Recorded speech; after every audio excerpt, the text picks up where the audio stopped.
All right, good morning, everyone. Subcommittee of Rehab and Social Services regarding cannabis legislation will come to order. Clerk, we have want to call a roll? Senator Reeves? Here. Senator Serval? Here. Senator Spruill? Here. Senator Boysko? Here. Senator Kiggins? Here. Senator McDougall? Here. Senator McPike? Here. Mr. Chair, you have a quorum. Thank you, and good morning, and thank you, everyone, for participating. In the public that is viewing online, we realize that we have a video feed issue, but it's my understanding that the audio is working well. Our staff is working on making fixes to the video feed. This morning, we have well over 80 speakers that have signed up. That's likely to grow, and so I'd appreciate a couple considerations. First off, we will be addressing in this subcommittee items that are relevant to the Rehab and Social Services Committee. So we will be dealing with the regulatory structure, the framework, social equity components, local referendum options, several other things. Items related to crimes or expungement we will be taking notes on it, but will not be considered by this committee, as if this bill is reported out of the committee, it will be referred to judiciary. Judiciary will be the appropriate committee to take up, again, crimes, expungements, and other related matters. Likewise, in regards to taxation and or appropriations items that are within the bill, that is the appropriate germaneness to finance and appropriations. If the bill reports out of judiciary, it then will be re-referred to finance and appropriations for consideration. So those who are perhaps joined us this morning and signed up and have comments in relation to those, please know that this committee will not address those items. The committee's work today and tomorrow will be focused on the regulatory framework, licensure, tier, social equity, and many other items that are in this bill. Joining us this morning, I just wanted to thank staff. We have David May, our DLS attorney, who is taking notes with us this morning. Hobie Lyman with Senate Clerk staff, Sean Kudlow helping us this morning. And we have David Hessler that is helping to manage our queue of those that have signed up to speak. As we get started this morning, we have several bills that are in consideration. First off, as a matter of procedure, I've spoken with Senator Morrissey regarding his bill to also legalize cannabis within Virginia. He has asked that his bill be rolled into Senator Eben and Senator Lucas's bill and be listed as co-chief patron as a recommendation to the full committee. And do I have a motion? There's a motion by Senator Spruill, second by Senator Boysko. Clerk can call the roll. Senator McDougall? Aye. Senator Reeves? Aye. Senator Serval? Aye. Senator Spruill? Aye. Senator Boysko? Aye. Senator Kiggins? Aye. Senator McPike? Aye. 7 ayes, 0 nays. Thank you. That bill is rolled in to Senator Eben, Senator Lucas's bill, with Senator Morrissey listed as co-chief patron. This morning, I'm going to turn it over to Senator Eben to give us an overview and intro of the bill. We're going to have a brief presentation by the administration. I understand Deputy Secretary Brad Copenhaver is also on the line to join us to give us some overview. Additionally, for the committee's consideration, we have additional support staff through the governor's office, both Health and Human Services. We have public safety. We have Travis Hill with ABC. We have Senate Finance staff, Jason Powell, and we also have JLARC, Justin Brown. These are our key members that have been working on both the governor's recommendation work group as well as the JLARC reports that have compiled substantial information for the committees and the General Assembly's consideration as this bill is considered before the body. So with that, Senator Eben. Mr. Chairman, I got a text that the stream was not working. Are we confident that, oh, it is working now. I just got another text. I apologize. But Chairman McPike and members of the subcommittee, on behalf of Senator Lucas and myself, I want to thank you for your consideration of legalizing cannabis and setting up a regulated adult use market. We know that the prohibition on cannabis in both our Commonwealth and our country has failed, and over the years, hundreds of thousands of Virginians have been branded criminals and disadvantaged. Last year, we took several steps in the right direction. First, we decriminalized marijuana. We directed JLARC to engage in a major study of policy options to be considered in legalizing marijuana. We also tasked the administration to come up with a complementary review that resulted in the development of a framework for potential legislation. And there are 5 principles that this legislation is guided by. Those are social, racial, and economic equity, public health, protections for young people, upholding Virginia's Clean Indoor Air Act, and data collection to ensure the success of these principles in the policies. The administration held 15 public meetings to receive input before developing a bill, and as you noted, the Secretaries of Agriculture, Public Safety, Health and Human Services, and Office of Diversity, Equity, and Inclusion all were involved in what culminated in the bill that's being presented today. Deputy Secretary of Agriculture Brad Copenhaver is joined here today by representatives of the other secretariats as well as the Office of Diversity, Equity, and Inclusion. So with your support and input, we're looking forward to passing the most forward-thinking, equitable, and efficient legalization bill in the nation. So with that, Mr. Chairman, I think Deputy Secretary Copenhaver is going to present some of the detail. Great. Thank you, Senator Eben. Deputy Secretary Copenhaver, are you on the line? Are you able to present? Yes, Mr. Chairman, I'm going to share my screen with you. Okay. If the feed is working. Can everyone see the slides? Yes, we can see the slides. Thank you. All right. Thank you, Mr. Chairman. To begin, I want to thank you again, Mr. Chairman, for the opportunity to speak this morning and to kind of lay the foundation for this discussion in the subcommittee. I want to especially thank all of our staff who worked on this, the JLARC staff who we worked with as we were developing our report as well, and then especially all of the DLS staff and the attorneys that we worked on drafting this legislation. We're very proud of it, and we're excited to walk you through it. So first of all, like Senator Eben mentioned, we had 2 separate studies that have been going on for the past year. The first is the JLARC study, which was very comprehensive, talked to other states who have legalized the substance, talked to stakeholders and state regulators about what would be best for Virginia, had a real focus on both public health and social equity, and made some specific recommendations around both, and their final report was released in mid-November. In a complementary fashion to that, the marijuana legalization work group, which was included in 2020's marijuana decriminalization bill, did work over the summer and into the fall with 21 members of policy experts, health professionals, government officials from our team, and many community leaders. We were very fortunate in Virginia to have a lot of other states that we could rely on for information. So we talked to almost all the other states who have legalized marijuana. We talked to criminal justice reform advocates and other marijuana and social equity policy thought leaders to thoughtfully consider these issues.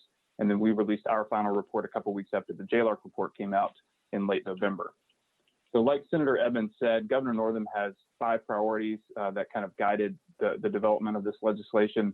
The first is social equity, racial equity, and economic equity, kind of underpinning everything that we have done in this bill. The second is public health.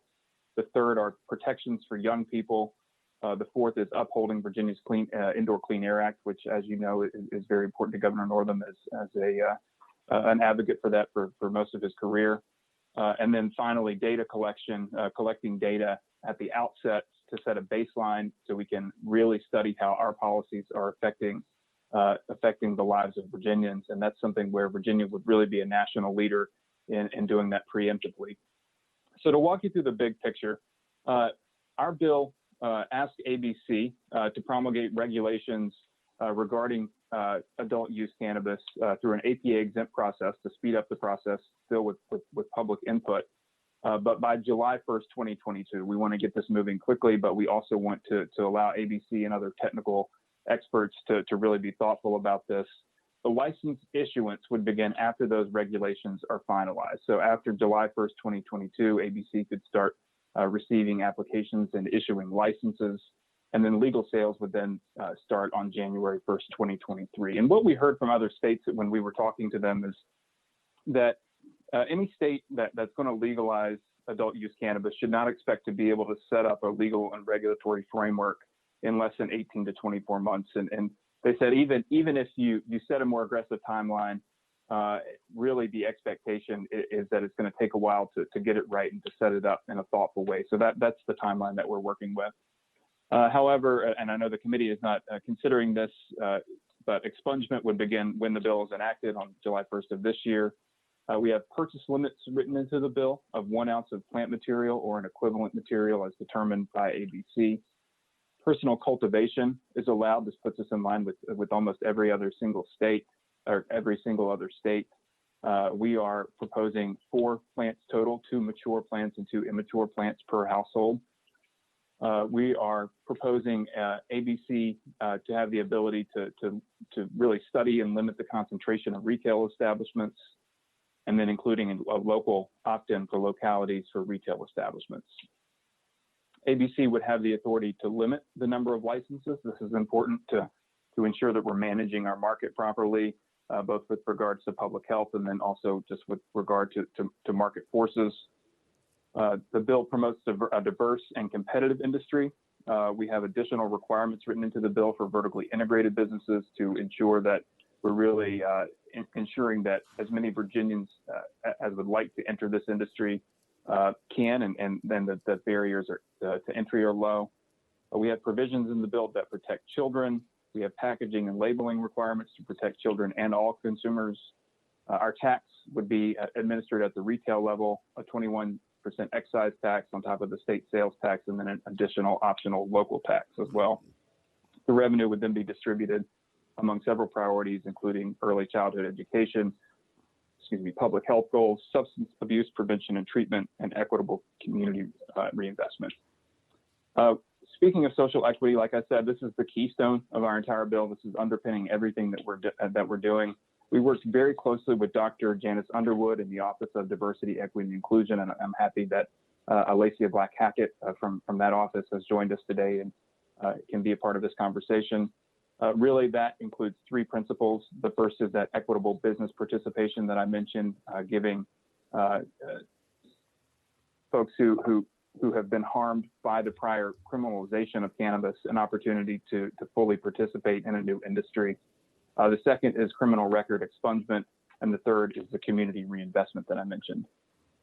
So the kind of 6 big policy areas to focus on, and I'm not going to really focus on the criminal code changes today, but the others are regulatory structure, the product safety, public health and youth protection, taxes and revenue, and social equity. So for the regulatory structure, like I said, this would go to ABC, which would be renamed the Virginia Alcoholic Beverage and Cannabis Control Authority.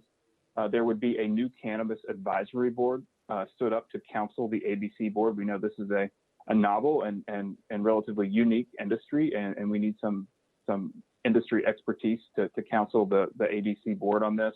We would also have a seat on that board for social equity interests and also for health interests. In addition to that, there's a Cannabis Health Advisory Council to ensure that we're really taking public health into account with every single decision that we make. And then the Pharmaceutical Processor Program, which currently exists under the Board of Pharmacy within the Department of Health Professions, would be left as untouched as possible. It's untouched in this bill, but would move to ABC on a timeline that both agencies have agreed to. Over the next year, those regulations would be moved over to ABC. ABC would set up a robust licensing program for all sectors of supply chain, cultivation, manufacturing, wholesale, retail, and testing, and priority for social equity applicants as written into the bill.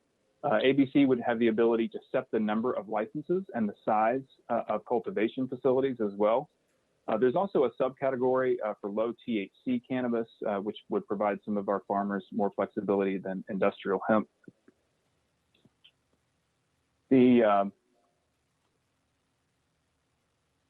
All products would be tested and tracked from seed to sale. This is very important, especially with regard to how the federal government would view a program in Virginia. We would need to ensure that all products are being produced and sold within our regulated market by licensed businesses, and that none of those products are being sold in the illicit market or being sold across state lines. For product safety, public health, and youth protection, we have developed a very robust framework for this. We work with multiple public health professionals who have a lot of knowledge in marijuana. But the first is the product composition safety measures, including measures for adulterants such as microbials, mycotoxins, and other potential adulterants of the products. The products would not be allowed to contain nicotine, alcohol, or other narcotics. We would include THC and other cannabinoid limits by both serving size and package, and those are written into the bill. Warning labels would be required with a universal THC symbol, and then some other details that are both in the bill and that ABC would mandate. The labels would not be allowed to make any false or misleading claims, including about potential health benefits that any product might like to claim. And then for child safety, no product shapes or packaging shapes would be allowed to be attractive to children. The packaging would need to be child safe, tamper evident, and the products could not be easily confused with other non-cannabis product. And there are provisions for each of these in the bill. Will be a mandate for clear information about the cannabinoid content on the label of the product. So not just THC, but there are other cannabinoids that can be present in the products. The packaging will be opaque, with ABC having the flexibility to also mandate plain packaging. And also interesting, another strategy that we have included in the bill is that retailers would be required to share information about the potential negative impacts of marijuana and train employees on how to share this information with consumers. We would create state-created materials that they would need to display prominently, and then also train their employees. The products in the store would be out of the reach of consumers, and have to every transaction would have to take place in a face-to-face manner, and then no on-site consumption would be allowed. As far as taxes and revenue, and I'm not going to spend a lot of time on this, but they would be collected at the retail point of sale by ABC, 21% excise tax on top of the existing state sales tax, and 3% local tax, which would put it in the range of 29.3 to 30%. The goal is to generate enough revenue for the program and for other priorities that we'd like to cover, but also low enough to capture the illicit market. We looked at Colorado as a model for how to set our taxes. The revenues would be used for 40% into early childhood education for at-risk 3 and 4-year-olds, 30% into a new cannabis equity reinvestment fund, and I'll talk about that a little bit later, 25% into substance abuse prevention and treatment, and 5% to other public health programs. So when it comes to social equity, like I said, this is really the keystone of the bill. The first is that expungement of prior criminal records that would begin on July 1st of this year. The second is diverse participation in the industry. So we've included a preference for social equity qualified applicants, and we have included a definition of what that means. Reduced license and application fees, and then also just generally avoiding requirements that have disparate impacts on social equity applicants. We heard from a lot of stakeholders that is very important as well. One example that I think is good to use is that our application process would not require for a lease to be signed or property to be owned until the final stage of the licensing process, because of the capital required to do that early in the licensing process. Finally, in terms of getting more folks, diverse participation in the industry, we know that one of the biggest barriers is access to capital, and that banks at this time and other financial institutions are very limited in what they can do with cannabis due to federal law. So we have created a low interest loan program that would provide loans to our social equity applicants. Finally, we have the Cannabis Equity Reinvestment Fund, where 30% of those marijuana revenues would go. That would be overseen by a board of 20 members.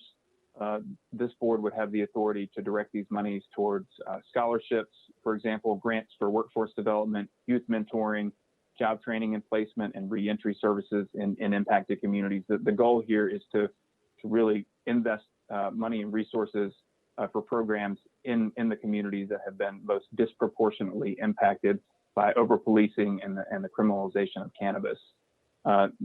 This board would also be able to put money into the Cannabis Equity Loan Fund. We have a separate budget amendment that our patrons have put in for us to capitalize this loan fund at the beginning, but then the Equity Reinvestment Fund would be able to continue to support that Cannabis Equity Loan Fund. And I want to really stress that all three of these equity principles are important. We think that they all work best together. This bill is comprehensive when it comes to social equity, and we think that in terms of undoing the past harms of criminalization, we need all of these principles working together. So just in conclusion, just want to stress again how much work we have already put into this. Our team, working with many of you as legislators, and then all the advocates and community leaders who have worked on this for years. I would remind the subcommittee that Virginia has been on this path for a long time. We first allowed for possession of cannabis for medical conditions way back in 2015. Since then, we've stood up a successful pharmaceutical processor program, and last year we decriminalized possession. So we think that as a result of a multi-year effort with lots of stakeholders working on this, and really 2 in-depth policy studies, which other states who legalized this via ballot initiative did not have the chance to do, we feel very confident that we have produced a piece of thoughtful, equitable legalization legislation that protects our youth, highlights public health, and really legalizes cannabis equitably while bringing in tens of millions of dollars potentially to Virginia in tax revenue. So I appreciate, again, Mr. Chairman, the ability the opportunity to speak to the committee, and we are looking forward to the discussion. Thank you, Mr. Deputy Secretary, for the overview and setting the larger framework of the bill that is before the committee. I'd ask that we're going to do a couple things this morning. That sort of the overview helps us to get an idea of the major policy buckets that we just went through. We do have a number of speakers, and I'd like to get into some of those speakers. Hopefully they've watched some of that, and I know many have been taking a look at this legislation together. I'd like to get into some of the public comment. I'm going to address the committee if there's any immediate questions to the Deputy Secretary. But for those that are waiting to speak, if you could raise your hand if you're in opposition. I do want to take comments of opposition. Then later on we'll take comments for support of the bill. We're going to be, due to the number of speakers, we ask that you limit. We're going to have a timer to 1 minute per speaker.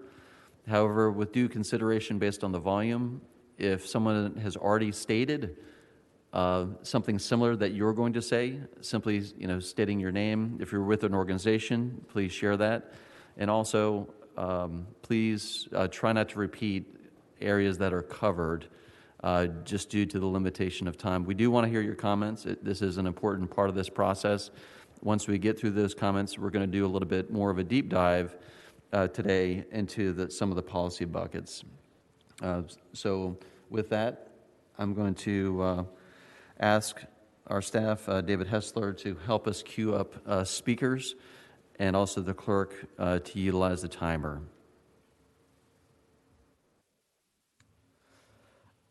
Savion Hayes, you will be the first to speak, and then next on deck will be Patrick Cushing. So, Savion Hayes, if you can unmute, that would be great. Thank you. Hello, how's everybody doing? You guys hear and see me? Yes, we can hear you. Okay. My name is Savion Hayes. I am the owner and founder of the Hemp Hope Group and the Virginia Hemp Company. We've been on this path for a while here in Virginia. I initially moved to California in 2009 to get Okay, active in the cannabis industry. real quick, so Okay. just so we all set the stage together, so right now we're taking comments that are in opposition to the legalization framework in Virginia. So if you are opposed, please raise your hand. We're only taking comments right now in opposition.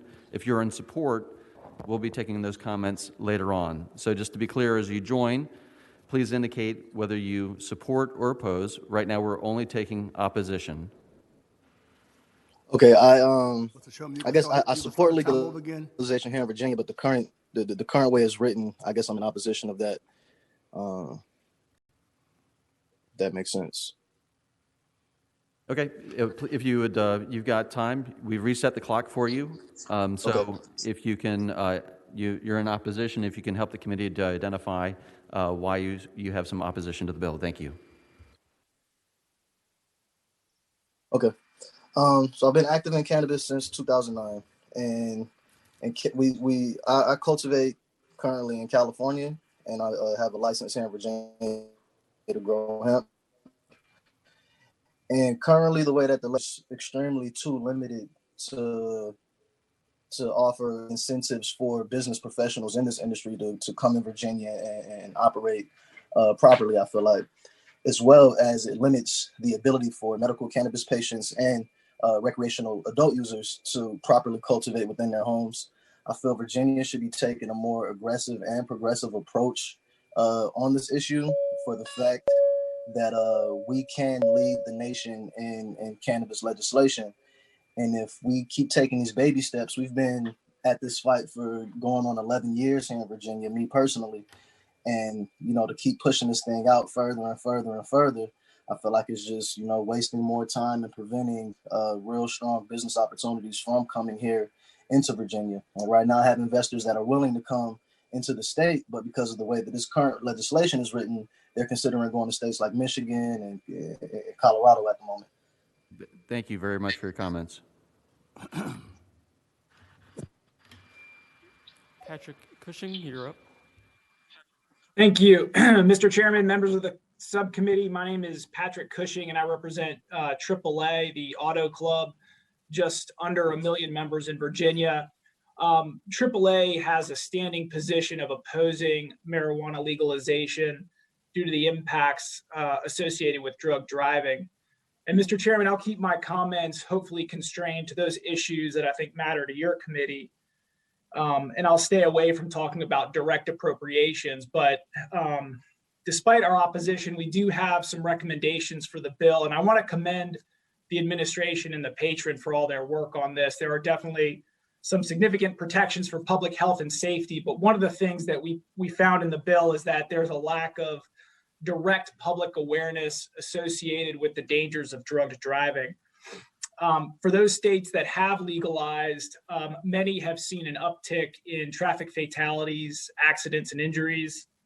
In Washington state, after legalization, there was a doubling of the number of fatalities where marijuana was detected in the system of the individual who died in that instance.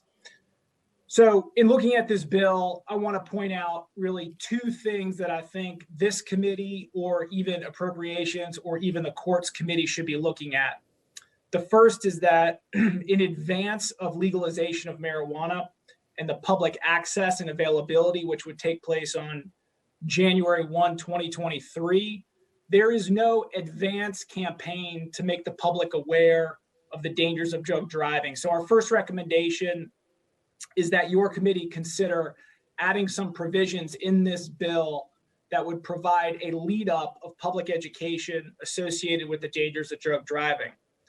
Our second recommendation for this bill is also related to a public awareness campaign associated with drug driving. And I know that Mr. Copenhaver identified where some of the revenue would go into a public health campaign and substance abuse and prevention. One of our recommendations would be that be further delineated so that ongoing revenue into one of those revenue buckets would be used specifically for educating the public on the dangers of drug driving. We also have one additional recommendation related to strengthening the open container law, but I will leave that for the courts committee to be respectful of your time. So, Mr. Chairman, we do oppose the bill, but have recommendations that we have sent the subcommittee, and also very appreciative of the work that the administration and the patron have done to date. So thank you very much. Thank you, Mr. Cushing. Next speaker. Mary Crozier, please go ahead. Hello, I'm Dr. Mary Crozier, a retired academic with over 40 years experience in substance abuse prevention. I'm the immediate past chair of Community Coalitions of Virginia. We oppose any kind of marijuana legalization due to the countless unintended consequences like pediatric poisonings, child deaths, the crashes, rise in insurance rate, continued trafficking despite good efforts, youth increases in use and therefore academic underachievement, and I could go on and on. We need more time to collect baseline data to build an infrastructure. We need to realize that despite good efforts, for every dollar collected in marijuana taxes, 10 is spent by states in these unintended consequences.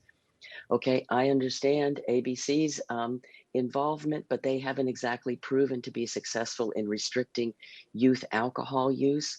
I also think that there's this false equivalency in this cannabis equity fund by releasing a toxic substance and yet expecting parity and some kind of equality. Now's not the time to legalize due to the pandemic, which may take us a decade to get out of, economic recession, and we need to give time for decriminalization to be enacted. Thank you very much. Thank you, Ms. Crozier. Mm-hmm. Who do we have next? Jonathan Lee. Can you also tell who was on deck so they're ready? Hi, good morning. Can you all hear me? Yes, Yeah. sir. Okay, thank you so much for the time. My name is Dr. Jonathan Lee. I would like to say my concerns on the public health impact of marijuana legalization.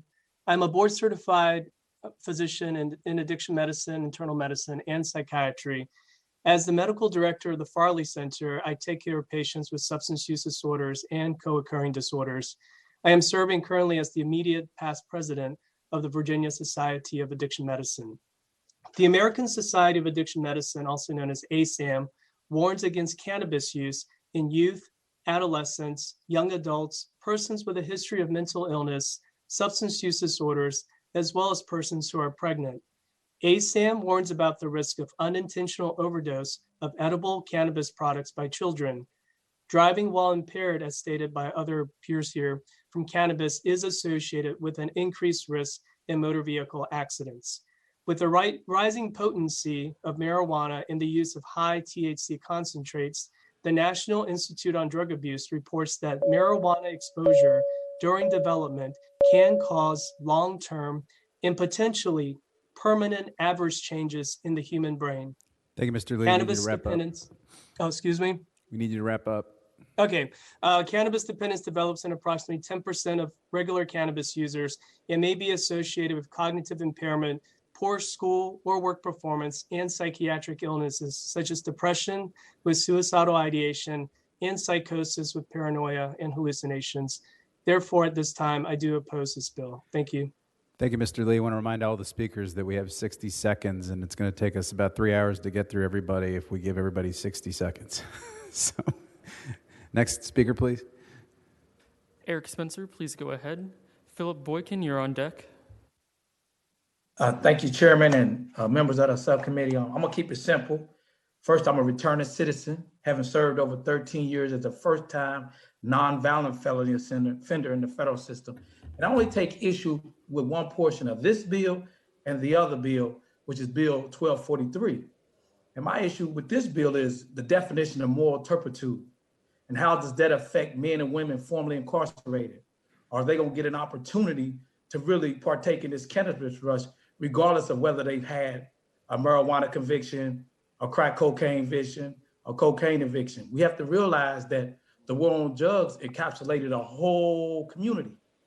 And two, with respect to 1243, if I may read it right, and if I did read it right, that no one with a felony can participate. So those are the only issues that I have, Chairman. The rest of the bill is fine with me, but it's just to make sure that returning citizens, Black and brown people who have bore the brunt of the war on drugs, not just them that was incarcerated, but their families, their mothers, their sisters, brothers, everyone in the Black community. Thank you, sir. Thank you, sir, for your comments, and well-timed. Thank you. Next speaker. Philip Boykin, please go ahead. Mike Thomas, you're next. Yes, sir, Mr. Chairman. Thank you very much for the opportunity. I had some preset comments, but I won't do that because it'll run over a minute. I do want to ask y'all to reference the letter that we submitted to the members of the committee as well as other legislators, specifically that our position is focused on ABC. We don't have a position on the underlying legalization question, but we are concerned that given this Herculean task to ABC when they already are facing many challenges, and we would just ask that y'all work with ABC to ensure that resources for enforcement on the alcohol side are provided and do not distract as they're given this new mission. And that's our primary concern. Also, I'd like to point out that this bill conflicts with recommendation of JLARC, which advised on setting a new independent agency, and we would support a new independent agency versus giving ABC this new task. Again, they have something to offer, but not everything. Thank you, Mr. Chairman. Thank you, Mr. Boykin. Next speaker. Mike Thomas, please go ahead. Linda Moore, you're next. Hi, I'm Mike Thomas, founder and head cultivator here at Grow Your Own, RVA, and I am in support, but with changes. I definitely feel that there should be an inclusion for our minority constituents, and as far as the people coming home from jail, like the previous speaker said, and also don't really agree with the whole 4-plant thing. The cannabis is a medicine, and a lot of clients or patients have more than one medicine. So, i.e., they would need a plant for pain, a plant for sleep, maybe a plant for appetite. So the whole 4-plant thing is a bit far-fetched for home growing. But other than that, I do agree and support with a few changes. Thank you. Thank you, Mr. Thomas. Next speaker. Linda Moore, please go ahead. On deck will be Mark Gribben.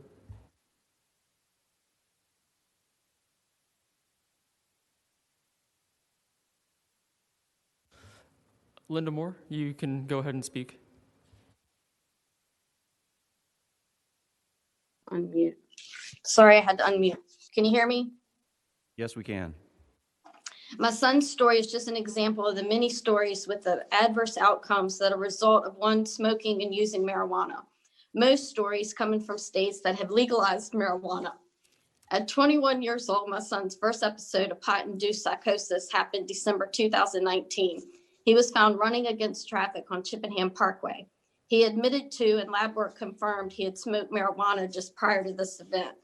His last event of psychosis happened when he was found in Georgia, eluding police going 140 miles an hour. He was arrested for driving under the influence of drugs based solely on his presentation. Months later, we learned his toxicology came back negative. We have since learned pot psychosis can last for months. After finding him a rehab in Baton Rouge, Louisiana, he spent 90 days getting help for psychosis and pot addiction. I'm asking you to please take a pause. Read the facts of the harms marijuana can cause. Learn about the suicide rates in the states that have legalized pot. Go to everybrainmatters.org and learn the human side of what happens when pot is legalized. Thank you. Thank you, Ms. Moore. Next speaker. Mark Gribben, please go ahead. On deck will be Will Jones. Thank you. Good morning, Mr. Chairman. I'm Mark Gribben with JLARC. I'm not sure how I ended up in this queue, but I am here in the audience to take any questions that the members may have. Thank you very much. Next speaker. Will Jones, please go ahead. On deck will be Shade Randolph. I'm Will Jones. I'm the Community Outreach Associate for the organization Smart Approaches to Marijuana. We support decriminalization, which Virginia did this past year. Also expungements, which is included as part of this bill. However, we are in opposition fully to the commercialization and legalization of marijuana. And right behind me, I just have an illustration just from a personal perspective of growing up. We see the impact of the alcohol industry in our country today. When we say regulate marijuana like alcohol, it's things like you see behind me. I'm just outside of a liquor store. That we have billions of dollars invested by the alcohol companies already, and big tobacco companies in the cannabis industry. And when we look at the impact, invariably it's disadvantaged communities that have an oversaturation of liquor stores. And if we look in places that have legalized, we see there's more dispensaries than Starbucks and McDonald's combined. We see that they're disproportionately located in disadvantaged communities. And so we believe that just as incarceration is one extreme in marijuana policy, we also believe that commercialization is another extreme in marijuana policy that we should avoid, in that a better route forward is focusing on decriminalization and expungements, but not introducing a multi-billion-dollar industry that profits off of addiction and disproportionately harms disadvantaged communities. Thank you for your comments, sir. Appreciate it. Next speaker. Hi, my name is Shadiah Randolph. Great rising to everyone. I am a representative of Plant Life, a local hemp company here in Richmond, Virginia. We do support the bill. It's just certain pieces that I wouldn't mind changing as far as the limits. I do agree with the previous speaker, Savion, in regards to the business aspect. Decriminalization is a main factor, so we do agree with that, and expungement of records. And that is all I have to say. Thank you very much, ma'am. Next speaker. Marty Jewell, please go ahead.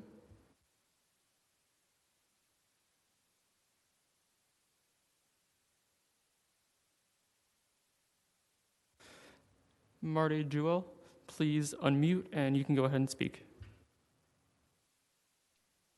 Good morning. I'm Marty Jewell, chairman of Cannabis Equity Coalition of Virginia.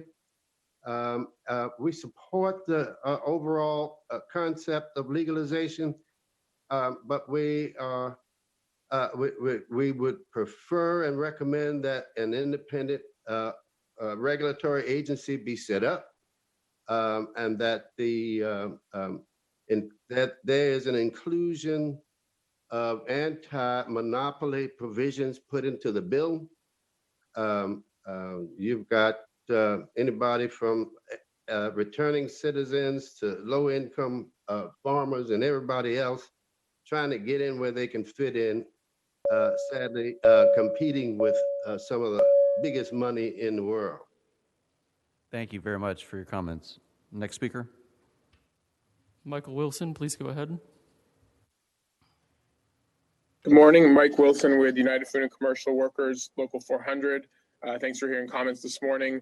We are very much in support of adult use cannabis legalization, but want to make sure that the social equity provisions, in addition to making sure there's equity for ownership, that there's equity for workers within the industry.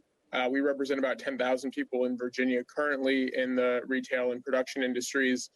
We also represent thousands of cannabis workers across the country, including our local, representing some in the District of Columbia, and want to make sure that there is the opportunity for labor piece to be included in the licensure piece in this legislation, so that workers have the opportunity to have a voice in this industry. Not everybody's going to be an owner, but there's going to be a lot of jobs available here, and we need to make sure that those are good jobs for Virginia families. Thank you for your time. Thank you for your comments. Next speaker. Jason Amatucci, you may go ahead.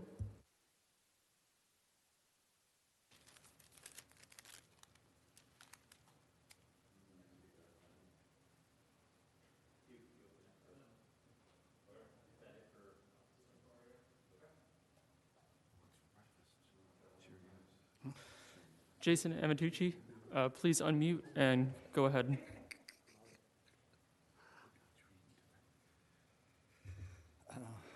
Look at the King James when I'm doing the new King James. All right, Jason, if you're not available, we'll come see if you can join us in the queue. Now I'd like those who are in support of the legislation to raise your hands. We will similarly queue up 1 minute for speakers. And again, as a reminder, We ask that you not necessarily repeat items that have been previously stated for those in support, but certainly look forward to your comments. I will turn it over to David.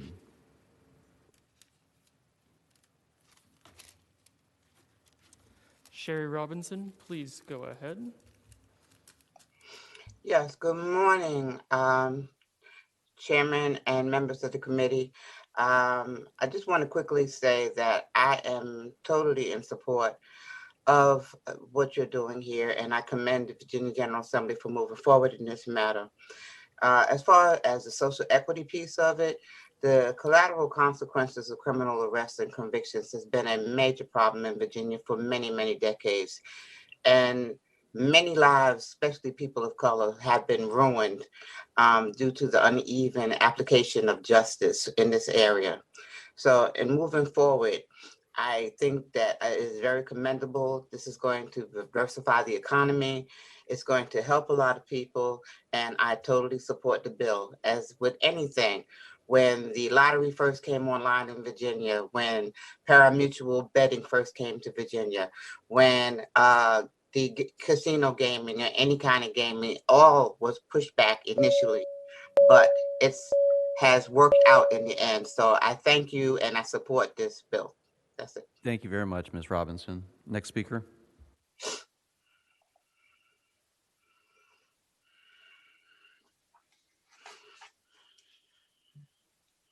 Thank you, Mr. Chairman. My name is Tom Antorcio, and I represent the Virginia Catholic Conference. And I was trying to get into the earlier portion of the program reserved for folks who oppose marijuana, but I think there were some speakers that took our slots. Legalizing marijuana will make it more available for both adults and children. Although the bill does purport to legalize marijuana for adults only, the industry's marketing will entice minors just as big tobacco did for decades. Under the bill, marijuana stores would sell it by the plastic bag, but also offer high concentrate vaping devices and edibles laced with THC. Edibles include cookies, gummy bears, candy, soda, and even ice cream. If the marijuana industry gets its way, many of these products will land in the hands of children because those products are a key profit driver in the industry. The other folks have talked already about the rise in ER visits. ER visits in Colorado increased 54%. Hospitalizations increased 101%. And so with that, Mr. Chairman, we would please ask you to oppose the bill as it is currently written and to follow the advice of prevention experts to really apply the Virginia way and really study this with the data that's needed before taking any further action. Thank you very much. Sir. Next speaker. Sebastian Wicker, please go ahead. Nita Mencia, you are next.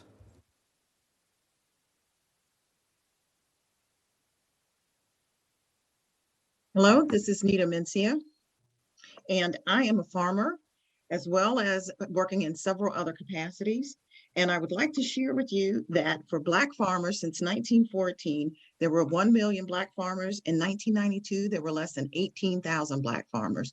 And that number has declined steadily over the past 25 years. So I have 3 basic requests for this legislation, which I support, because this is an opportunity for the marijuana crop to provide a sustainable income and to help repair the damage that has been done in the Black farming community. The first one is I believe that small farmers should be able to vertically integrate without paying the $250,000, and this would be for Black farmers. I also believe that there should be a significantly reduced licensing fee for Black farmers to enter into the business, and that licensing fee not be renewed would be renewed after 5 years as opposed to 3 years. And then to have the Cannabis Control Advisory Board include small farmers, African-American farmers from the western part of the state and the eastern part of the state. So that's what I would like to ask for in this legislation, more support for small African-American farmers. Thank you very much. Next speaker. Vicki Williams, please go ahead. Sheba Williams, you're next.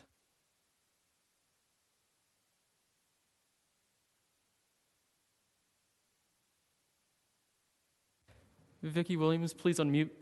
I apologize. I thought I had unmuted. My name is Vicky Williams Cullins. I am of Decriminalized Virginia. I want to offer my support for the bill, specifically the elements that include social equity. The only thing I would add is that the cities, localities be offered the opportunity to opt out. I certainly do appreciate Senators Evans, Senators Lucas for presenting this bill. This is an important part for our economy in Virginia. So thank you so much for the opportunity to speak for the bill.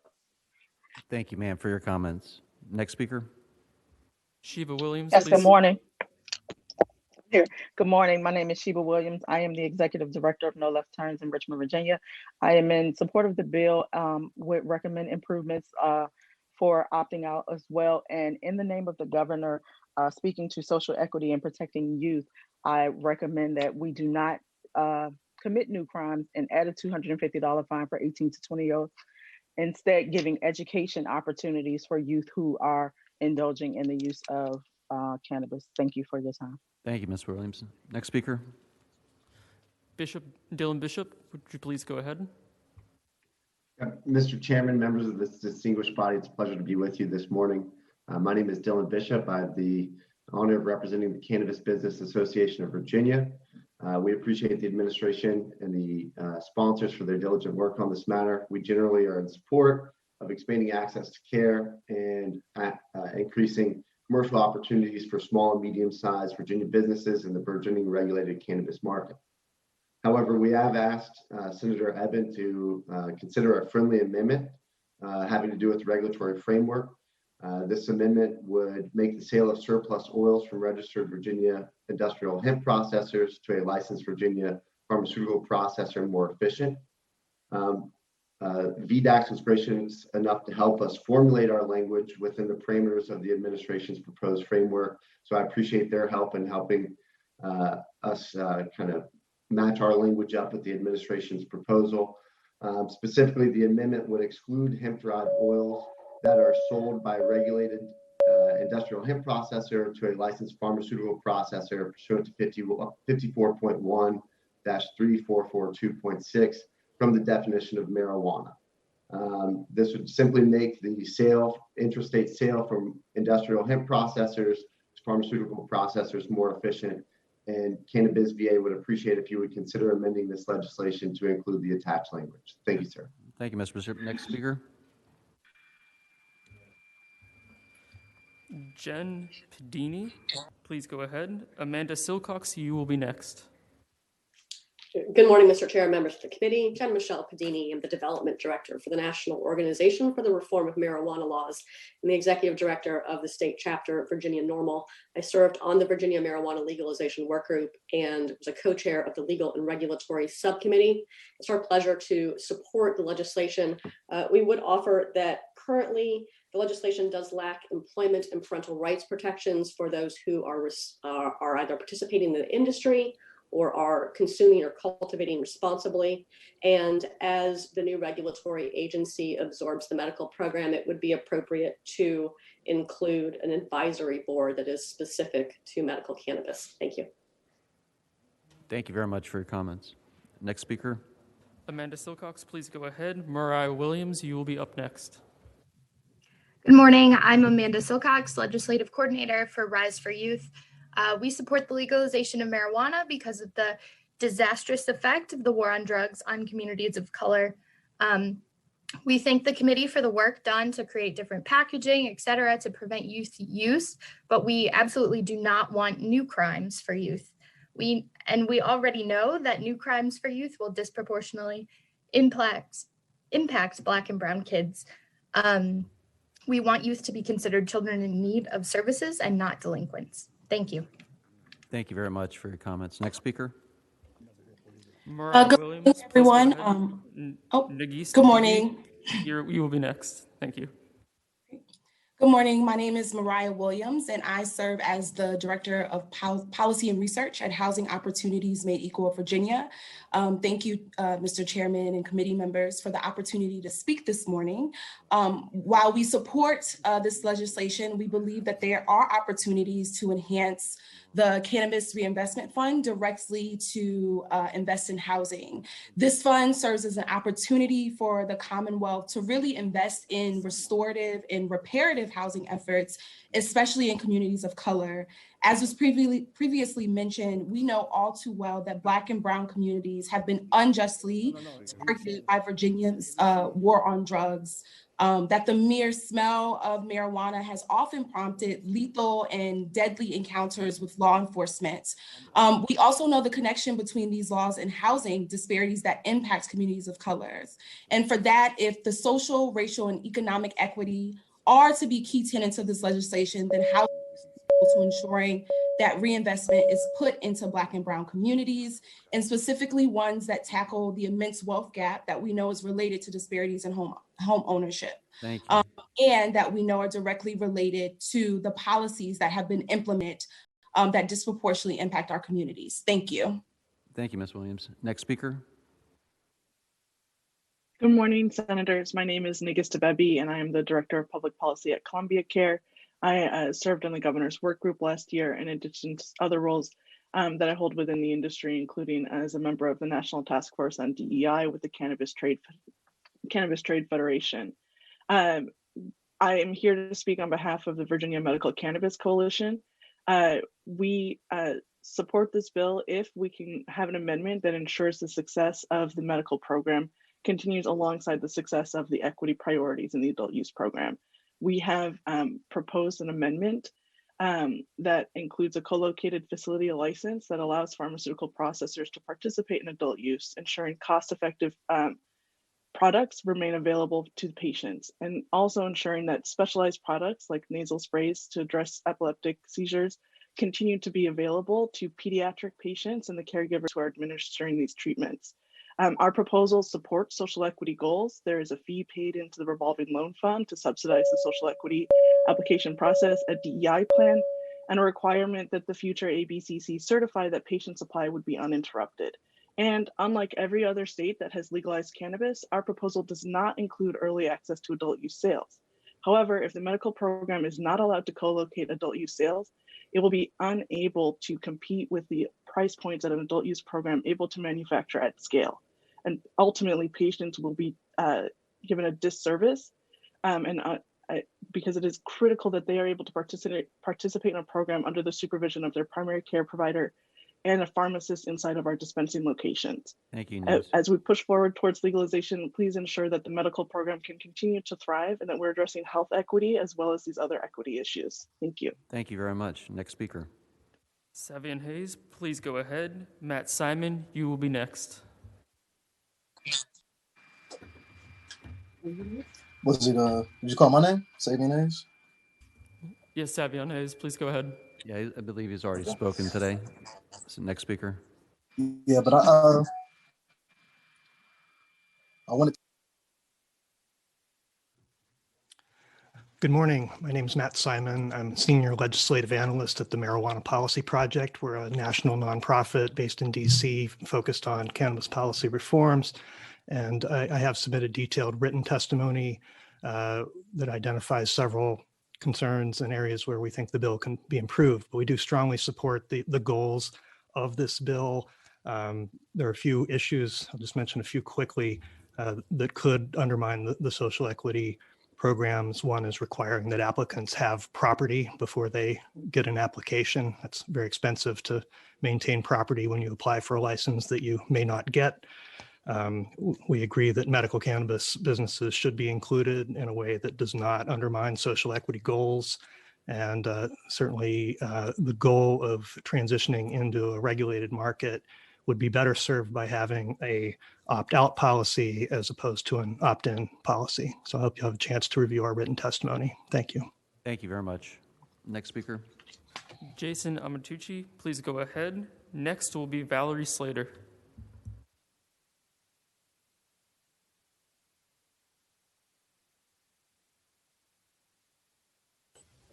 Good morning.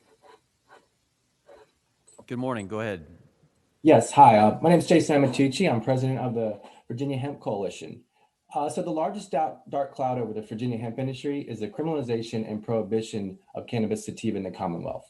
We do support these bills in the effort to legalize intoxicating cannabis, but we do have a few suggestions for some important revisions. To simply put, hemp is a non-intoxicating varieties of cannabis sativa. There are over 113 beneficial cannabinoids in cannabis sativa, and most of them are non-intoxicating.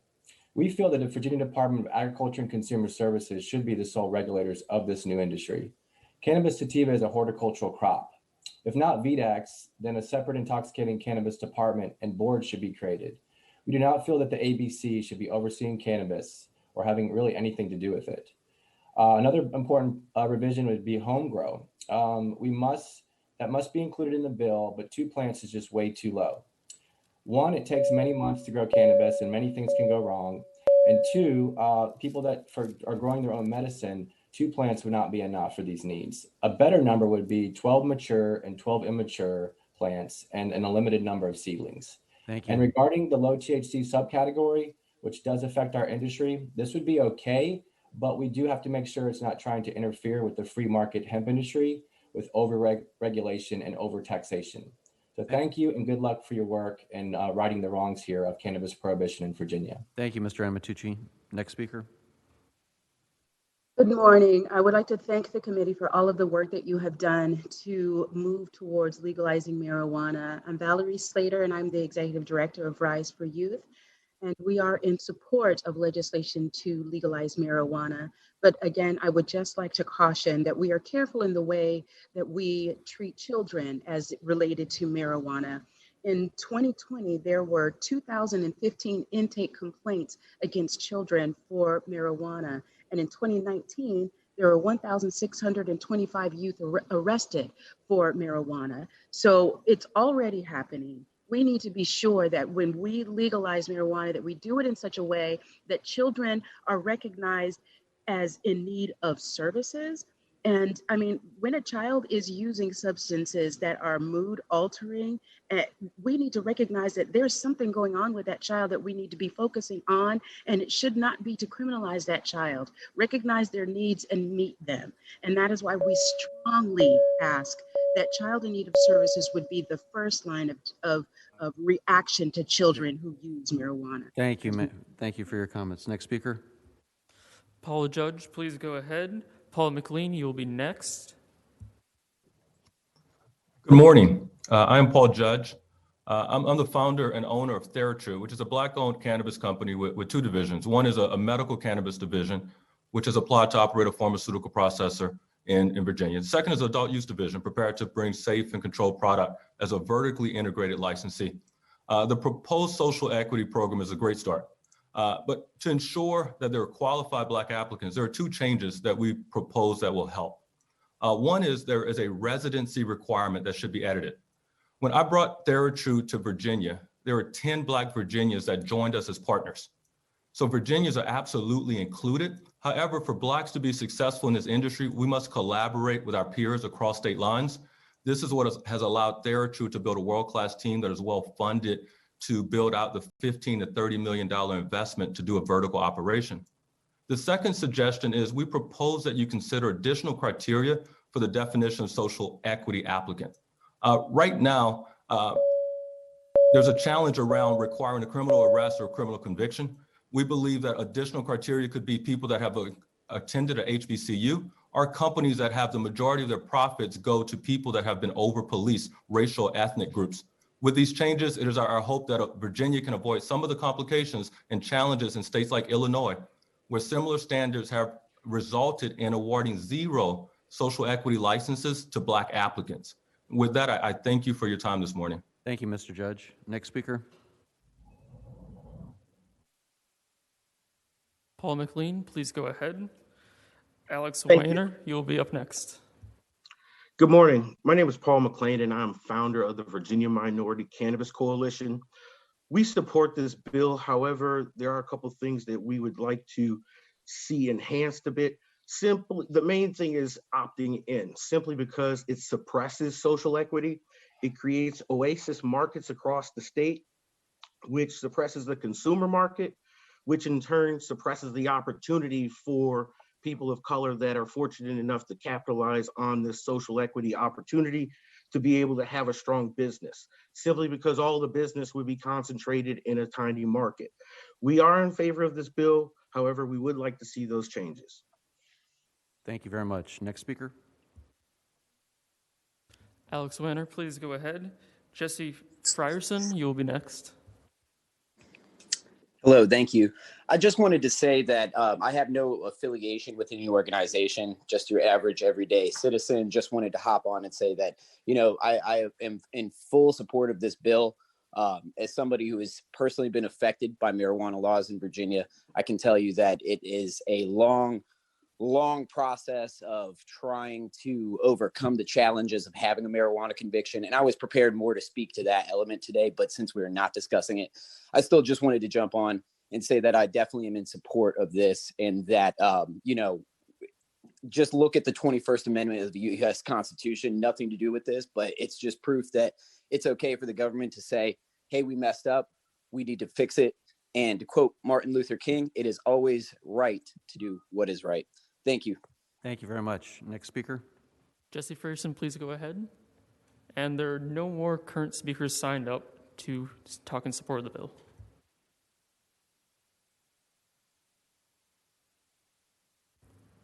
Jesse Frierson, please go ahead.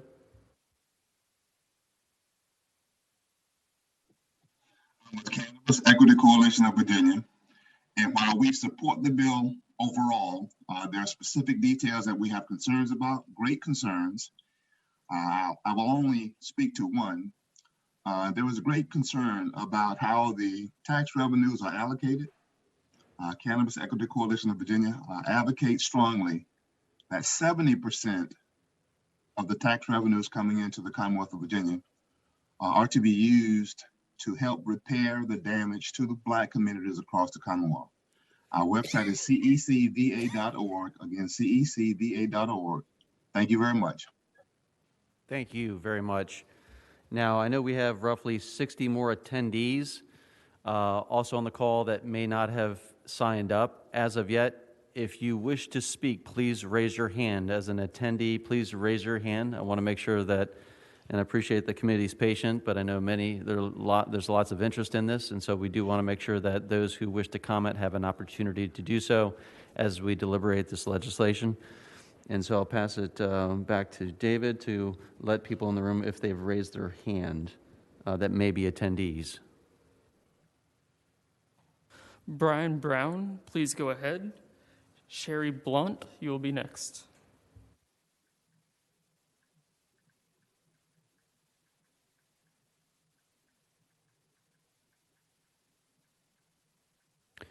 Mr. Brown, go ahead and unmute.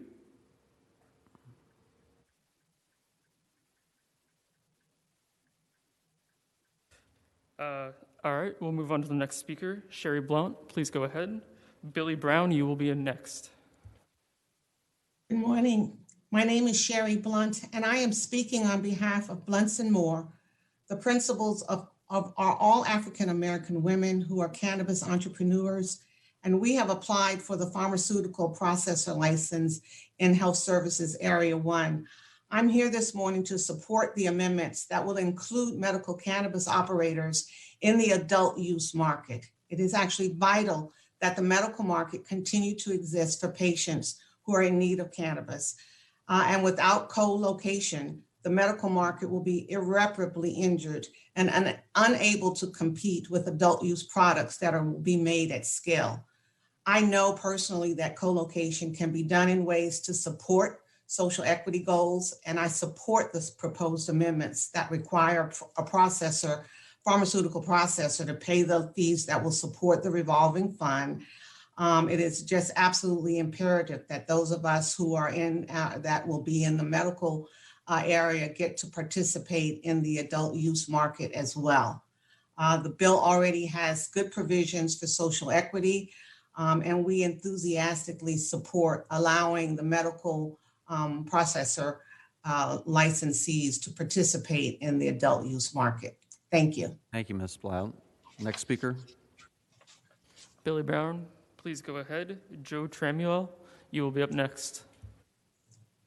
Good morning. My name is Billy Brown, and I am a member of CECVA, which is the Cannabis Equity Coalition of Virginia.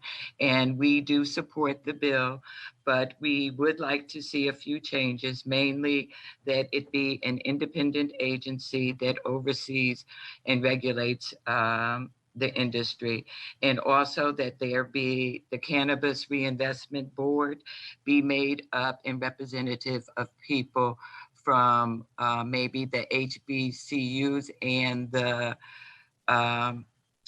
the communities most affected by the war on drugs.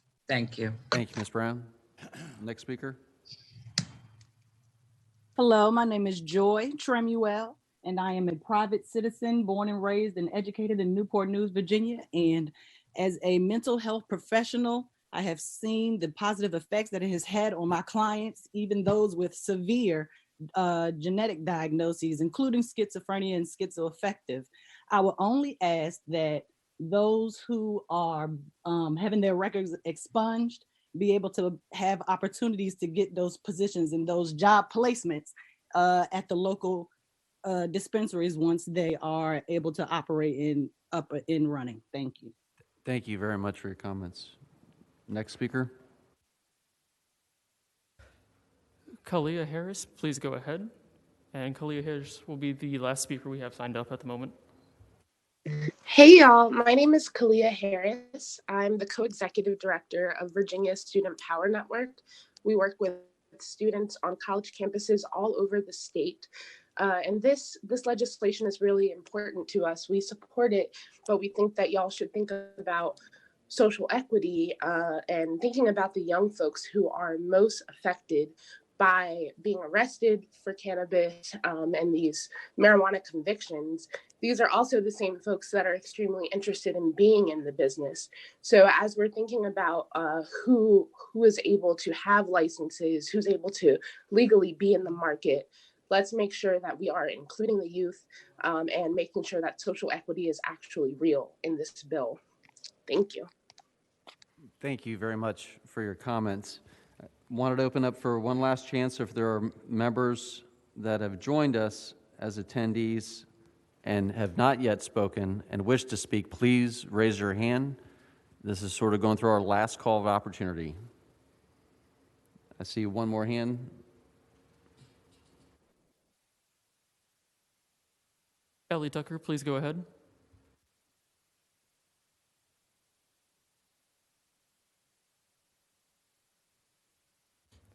Ellie Tucker, please unmute and you can go ahead and speak.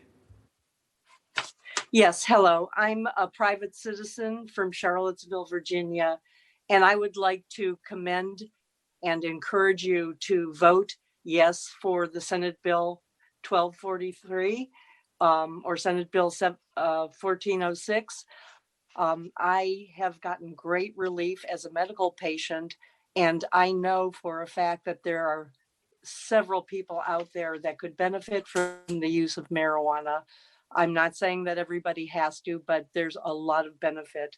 I'm especially interested in the equity issues related to the expungement of records, the ability to get into the industry for minority participation, and also the reimbursement of profits for appropriated pre-K programs. For those people who put a judgment on it as to that people should or shouldn't do marijuana, think about the same considerations for alcohol. How many people are saying no to marijuana, cannabis, but say yes to alcohol? Thank you. Thank you very much. All right, last call. I see no more hands in the queue.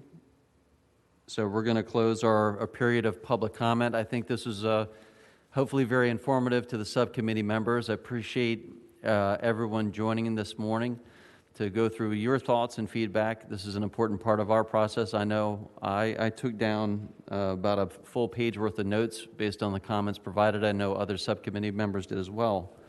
This is now going to be an opportunity for our subcommittee members to ask questions based on the feedback, based on their reading and review. I know subcommittee members have taken notes on the bill and to begin to work through the sections of the bill. So this will be time We do have staff members of JLARC on the line, ABC, Health and Human Resources, our Diversity Office, Brad Copenhaver, who you heard from earlier, and several others to help to support to answer questions from the subcommittee to the patron or some of the experts that have joined us here this morning. So with that, I will open up to subcommittee member questions. Mr. Chairman, Surville. Senator Surville. Thank you, Mr. Chairman. So in my review of all this, I think the sort of largest, biggest, most overarching question that's within the purview of the Rehabilitation and Social Services Committee is probably whether we want to do this within ABC or do it in a separate agency. And I think that issue really sort of overrides a lot of the sort of specific text edits. And I think we ought to have some real discussion about that and some input from the JLARC staff and from others to make sure that before we jump off and start doing, words and commas and periods, that we're really sure where how the committee feels about that choice. Because to me, that's probably the most fundamental thing we have to look at. Mr. Chairman. Senator McDougall. Thank you, Mr. Chairman. I could not agree more with my college friend, Senator Surville. I think ABC is the big question. And for me personally, having done the authority and gone through that process some years ago, one of the candidly criticisms that I've had of ABC is that they are more set up as a law enforcement type entity on the regulatory side instead of a regulatory type entity. There was one speaker, and I did not get their introduction at the beginning, who talked about VDAX. And VDAX more is a regulatory type entity that was set up to deal with agriculture. I think what this is a little bit of a hybrid, because you're dealing with the actual production side and you're dealing with the distribution side. And I don't know that it fits into either silo. So, Mr. Chairman, I couldn't, and I think Senator Surville knew this because I told him beforehand, I don't see how this fits in ABC. I think it has to be a separate entity that we put in parts of what VDAX does and parts of what ABC does, but it's a separate entity. And if we put it in either one, my fear is that it will be lost. And I think if you look at that JLARC report, it talks about the positives of going to ABC is they're already established, it's easier to get set up, but all the back end pieces, the parts of operational, the regulatory side, is where a separate entity would be significantly better. So, Mr. Chairman, I think as we go through this conversation, that is what we really need to talk about. What is the best way to do this? And again, I just have some concern. My perception of ABC is that they are set up more on an enforcement side, not exactly like a traditional sheriff's or police department, but more like that than they are a regulatory side, which is what we're trying to, I believe, accomplish. Mr. Chairman. Okay. Senator Sproul. Thank you, Mr. Chairman. Mr. Chairman, I think it's on. You hear me now? Yeah. Thank you, Mr. Chairman. I agree with the last two speakers, Mr. Chairman. I think ABC has its hands full enough. And with the things that certainly on the committee, Commerce, Labor, and this full committee, that the tasks that we have asked ABC to do for us, as far as monitoring and everything, as a policeman, we need a new, or something new for this. This is new for us in Virginia. And I think this is too much for ABC to handle. We need to have a regulatory commission, another commission to start, but not from ABC. This is really important for us, and we need to start from ground zero. Find another agency that had the time, the know-how, to put all the stacks and stuff together to make this thing work for us.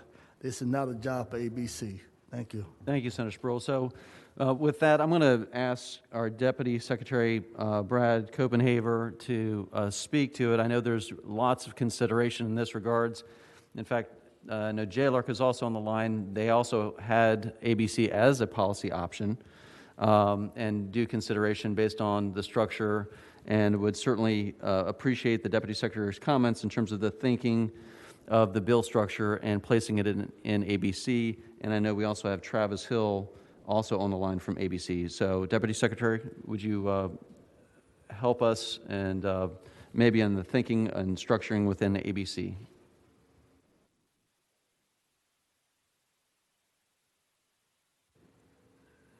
Let's see, Deputy Secretary, we're not hearing you at this point. Can you hear me now? Yes, thank you.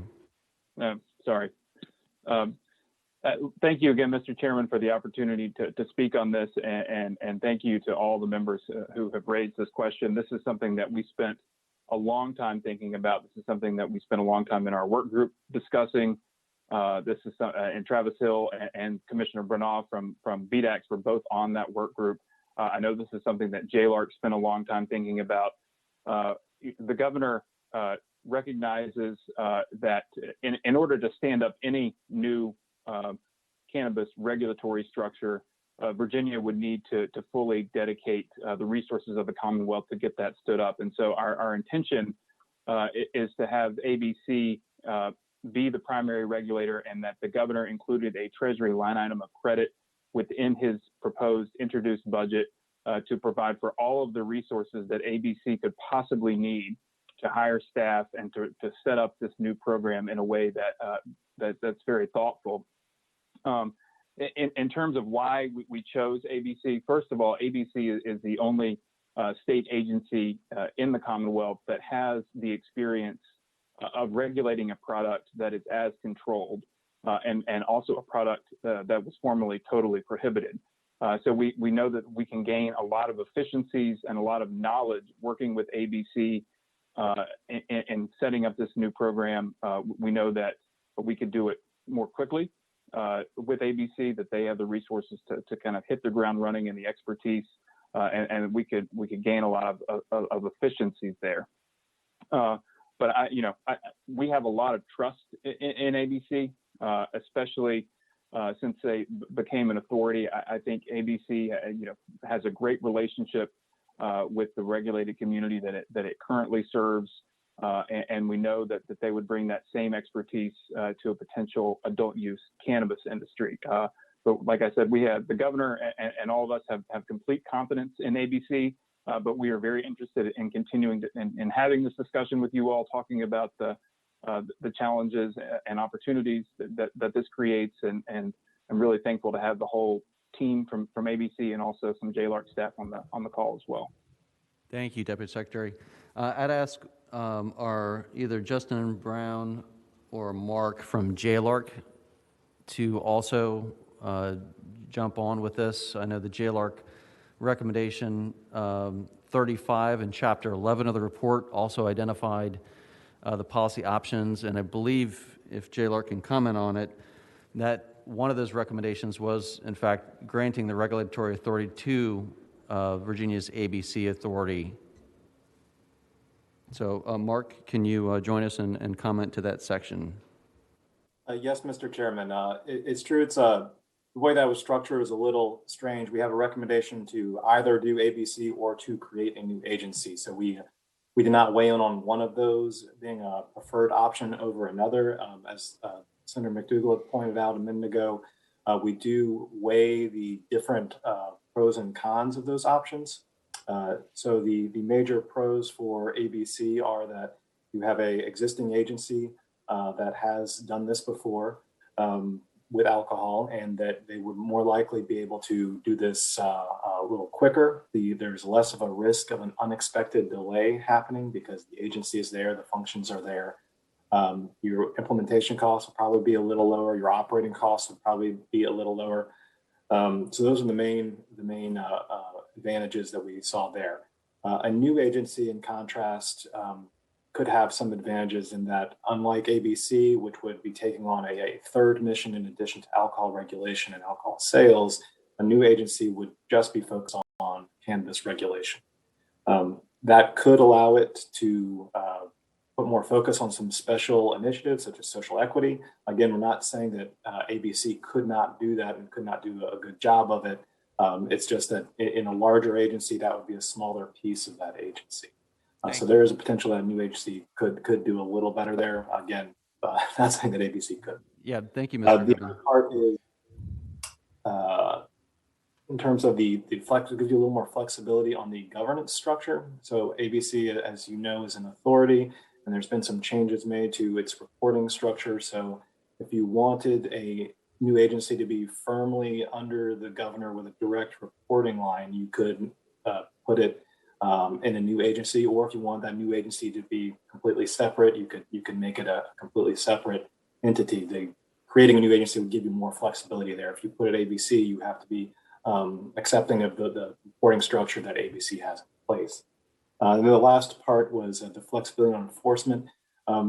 This one is another sort of a squishy one. In talking with the folks at ABC, our understanding is the way their culture has evolved is they're placing more of an emphasis on this regulatory component. So again, they would, I would have faith in the ABC folks to do a good job of taking a more regulatory approach than a more law enforcement oriented approach. But if you wanted to ensure that this your regulatory agency for cannabis didn't have any sort of law enforcement function, you could do that by creating a new agency. Alternatively, you could also try and make that work on the ABC side. But those are the major trade-offs there. Mr. Chairman. Thank you, Mr. Gribbin. Senator Serville. Thank you. I have a question for Jay Lark. So did Jay Lark look at any of the experience in other states to see whether other states were doing alcohol and marijuana regulation together, whether they were doing them separately? Yes. Senator Serville, I think if you draw to figure 11.2 of the JLARC report, page 139, you'll see that the comparison of the regulatory agencies that already existed in states, if they took on the task, they were able to achieve the regulatory framework and implementation roughly between 11 months and 14 months. Those agencies that set up new ones took between 24 months and 30 months. So you're talking about from the proposed legislation today, if we were to set up a separate regulatory body, you would add a year roughly to the enactment section of the code before implementation could take place. And Mr. Gribbin, you can correct me if I'm wrong, but that's what I see within the report. Mr. Chairman. I saw that. Mr. Chairman, follow-up question. Senator Serville. I saw that, and that's in the initial summary as well. But my question is whether or not in other states that have tried to do it separate or together, or I guess together, whether or not they've had any difficulty or problems, or sort of whether those states had feedback on whether or not it was a good thing for them to try and be doing them together. Mr. Chairman, I'm going to let Mr. Gribbin respond to that. Could I just maybe follow up so we could... Senator McDougall.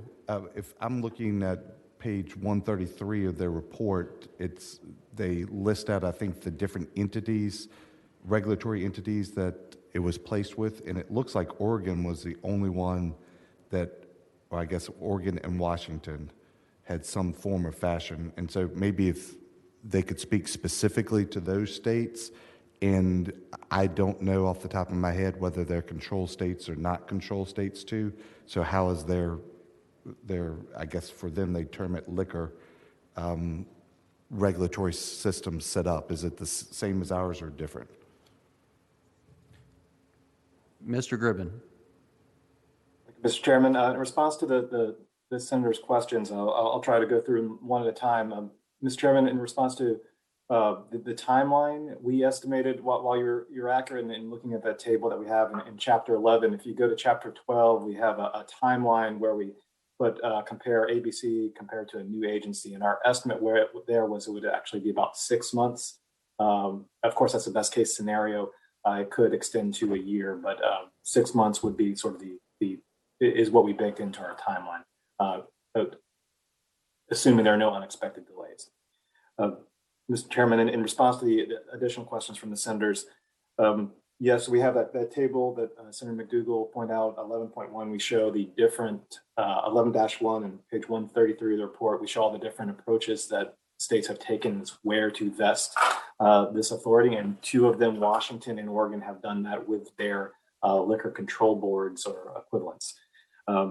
In talking to those states, I answer Senator McDougall's question. I believe Oregon was a control state for liquor. I cannot speak to Washington right now. I'd have to reference that. I know we have that somewhere hidden in the report. But essentially, in talking with the regulators there, they said, this has worked. They did make a couple of observations, including the observation that they wish when they started they had taken a less law enforcement oriented approach. And both of them, I believe, are moving in the direction of being more of a regulator working with industry than a law enforcement type enforcement structure where they're calling balls and strikes. So they've made it work for them as well. Most other states have also vested authority with an existing agency. It kind of varies by the state depending on if they had an agency that sort of does this kind of thing. So for example, Colorado put it with their Department of Revenue, which has a lot of other things that you might not associate with revenue, such as like gaming is in there. The one state that has created a new entity from scratch was Massachusetts.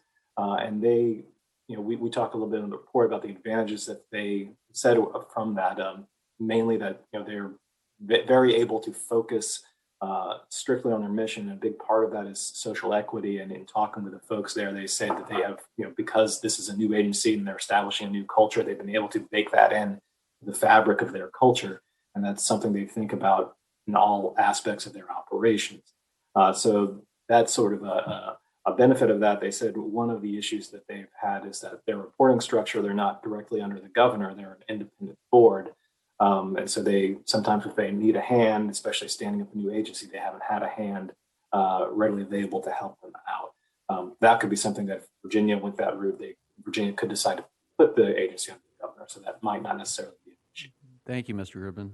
I'd like to invite Travis Hill with ABC to join us to respond to some of the questions. Mr. Hill, I know you've been a member of the governor's work group and in due consideration on us also working with the Office of Diversity as well into some of the considerations in terms of focus. So I'd like for you to have an opportunity and also maybe Deputy Secretary Copenhagen to address some of the issues. Certainly, Mr. Chairman. Travis Hill with Virginia ABC. Assuming you can hear me? Yes, we can. Go ahead, Travis. Great. Yeah, just to address the comments of Senator Searle and McDougal, we are certainly an organization that has law enforcement powers. Since my arrival at ABC in 2014, I have worked closely with Senator McDougal on the authority legislation. I think one of the things we've done in the last 5 years is make sure that we're a regulatory agency first with law enforcement powers. We've certainly gotten the message, if you will, on making sure that we have that proper focus. We have quarterly reports that we issue that talk about our regulatory activities, that list out the different violations that we cite, and we very much focus on that regulatory component.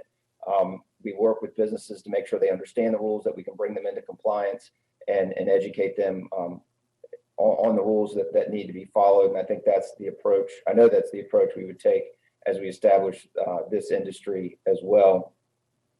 I think the other thing, ABC has a fairly broad breadth of things that we do within this organization. Certainly we regulate, we also have retail, we also have education and prevention. So we have a unit that is dedicated to educating on controlled substances. We're involved in the Virginia Office of Substance Abuse Prevention, as well as the Virginia Higher Education Substance Use Advisory Council. So we are involved in those components as well and take an active approach to it. So, I think that what the bill puts forward is very much modeled along alcohol regulation, and we are certainly very well positioned to take a program such as that and move it forward.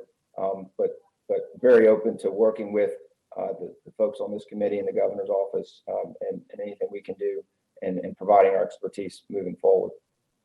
Thank you, Travis. I'd ask Deputy Secretary Copenhagen to do a follow-up because I heard both in public testimony as well as a feel from some of the committee members in terms of the social equity component and how the governor structuring within ABC would be able to dynamically respond to that. And I know we also have Alyssa Black-Hackett also on the line. Maybe you could speak to it.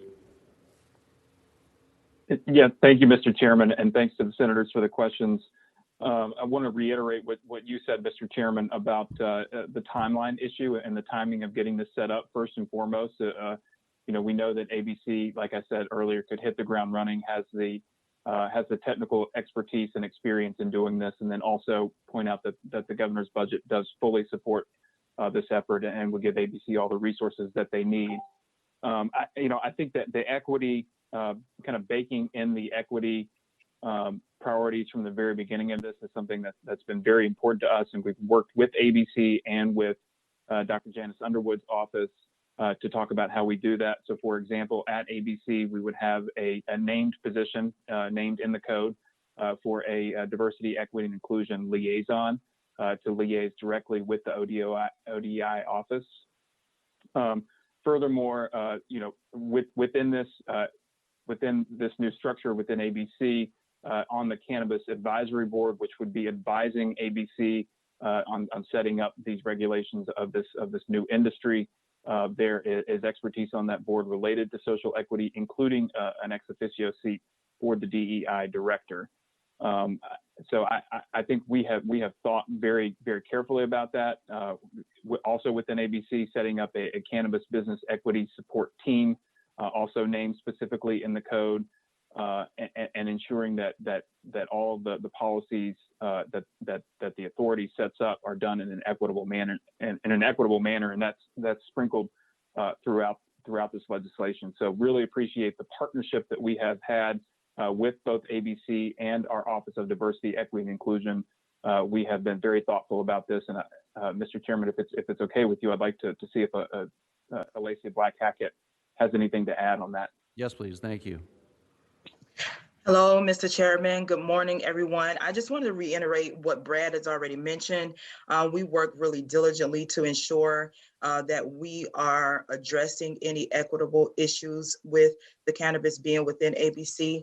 And so this Cannabis Equity Diversity Support Team that Brad talked about would be placed here in order to really dive into policy and all of the technical and navigating through in administrative roles as we are building this part of ABC. So that will have a link directly with, again, the Governor's Chief Diversity Office, and to ensure that we're looking at all aspects around social equity. And so we work really hard to try to mitigate any possible problems that could occur as they develop this cannabis regulatory within ABC. So again, just to reiterate, we've looked at this, we've kind of constructed it to make sure that there is a balance and that there is accountability through the Governor's Office of Diversity, Equity, and Inclusion. And we just believe that it's possible to work and be beneficial for everyone. Thank you, Ms. Hackett.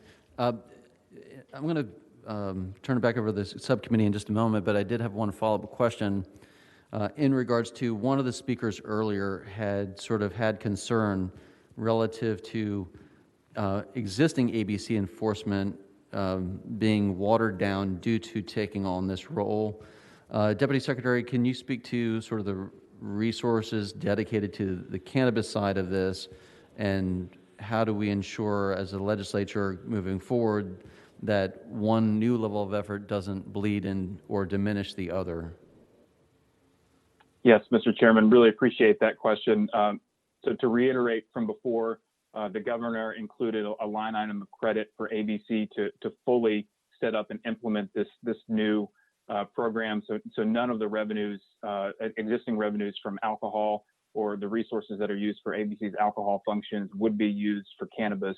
In addition to that, when the excise tax and other tax revenues are collected by ABC, the very first place that those go is to cover the cost to ABC to administer this program. So it is not our intention to have any of ABC's existing resources or existing authorities diluted in any way. This is really for efficiency standpoint, from a knowledge and technical expertise perspective, to have ABC do this, but giving them the full support of the Commonwealth, and also the first place that the revenues would go would be to support the administration of the program. Mr. Chairman, could I ask Kim a question? Yeah, Senator McDougall. Could you tell me right now with ABC and their enforcement personnel, how many FTEs are allotted and how many of those are currently vacant at this point? Mr. Chairman, I would need to defer to the ABC staff for that question. Mr. Chairman, could we ask Travis? Travis Hill. Mr. Chairman. Yes, sir, Mr. Chairman. If I understand the question, is that the sworn positions, Senator McDougal? Mr. Chairman, I'd like to know about sworn and all regulatory. How many sworn FTEs and how many of those are vacant, and how many regulatory non-sworn FTEs and how many of those are vacant? I can go back and look at our reports. Off the top of my head, I think we've probably got around 80 sworn positions, a little bit more, 80, 85 positions. I would think at any one time, 10 of those may be vacant, depending on recruitments and retirements. And then on top of that, we've got, I think, about 30 to 40 non-sworn positions. And I'll have to get a number on if there are any vacancies in that regard as they move. But off the top of my head, that's what I have, but I can certainly go and get that information. Thank you, Mr. Hill. Chairman. Senator McDougal. Some other questions along the same lines. Go ahead. Mr. Chairman, Travis, how long does it take you of the sworn group to recruit, train before that person can go into the actual field to work? From the time you advertise a position on a sworn position, including advertising, I think for a sworn position, that recruitment could take up to a year from advertising to getting out on the street, depending on how long the posting is, and also the recruiting law enforcement, hiring law enforcement. You will have background checks and a more extensive vetting process. I think it's important to note here, as we look at regulating marijuana, the positions we're hiring aren't all going to be sworn positions. I think as we move, really as a regulatory agency, both for alcohol and marijuana, we are looking at where we can leverage non-sworn positions, especially around things like financial audits and reporting structures and that sort. So our focus is going to be hiring regulatory personnel that can get this program up and running. Some of that will be sworn staff, but that's not going to be our focus moving forward. Mr. Chairman. Senator Sproul. A question to Travis. My question with the Han, these folks, if it happen to be ABC, what kind of assurance that to satisfy me that the Han would be across the board, minorities and everybody, just not one particular group?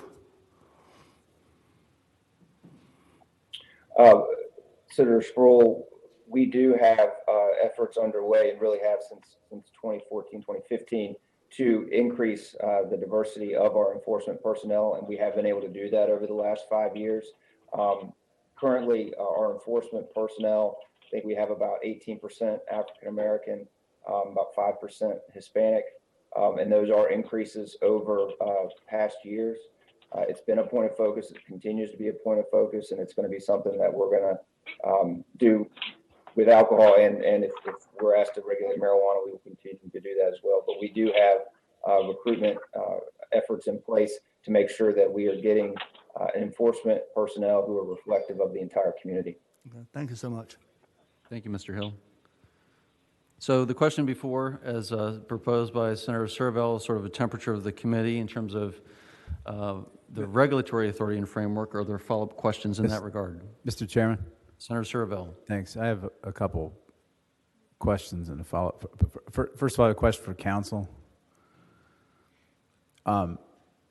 So, first of all, my understanding is that this committee regulates alcoholic beverage control because I guess it's in Title 4.1, which is in the purview of this committee, and this committee looks at things like rehabilitation, substance abuse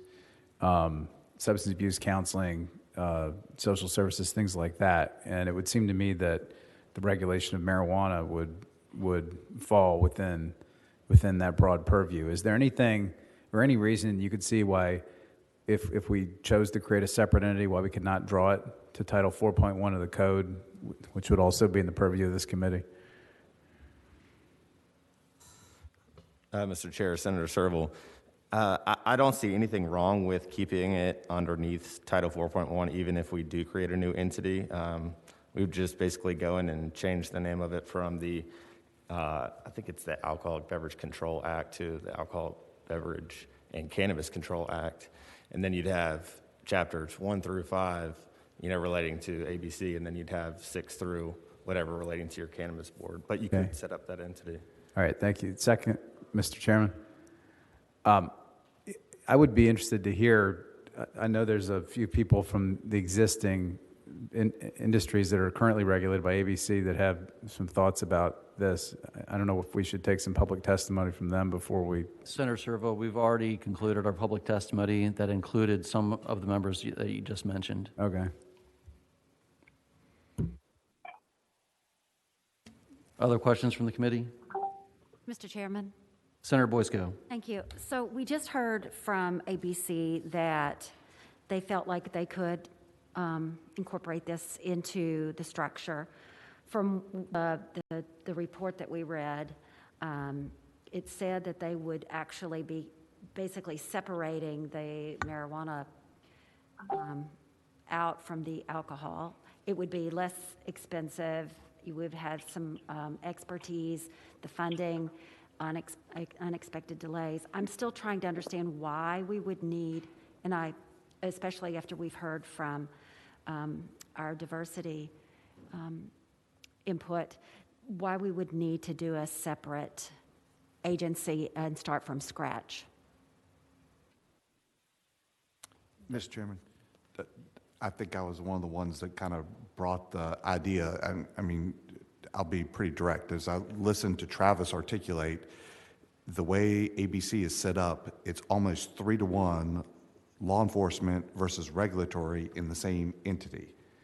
My view of this, and this is only mine, is that the one speaker who I wish I would have grabbed their name talked about this is not the same type of operation that ABC does. ABC is focused on controlling liquor as it comes into their store, and they distribute it out. So they're, in essence, a distributor on that side. And then they focus on regulation of beer and wine as it's being distributed and dealing with labels and disputes and franchises. What we're setting up through this is a regulatory on the agricultural side, the growing side, and the manufacturing side, which we traditionally would do that through VDACS, Virginia Department of Agriculture and Consumer Services, which I don't know that they have any law enforcement arm. If they might, I'm not sure that they do. And then we're also focusing on the regulatory side, not distribution from the state, but the regulatory of making sure it gets out. And even though there's some civil penalties, there's really no criminal penalty other than, I guess it's been discussed, some underage usage, which oftentimes are done by sheriff or police departments in a local area. So my concern about this is that is almost exclusively regulatory, part of it which ABC does, but it's just that second piece of dealing with the stores. Part of it ABC does not do at all, which is on the growth and testing, which is what VDACS does. And then one of ABC's main goals, which is to operate control stores, this doesn't have anything to do with that at all. So we are taking something that is only a portion of what ABC does and a large portion of what they don't do and try to fit it into that system. And at the same time, my concern is ABC is more heavily law enforcement side regulatory than it's just regulatory side regulatory. And as I look at this, and again, this is only Ryan's opinion, so you can like it or not.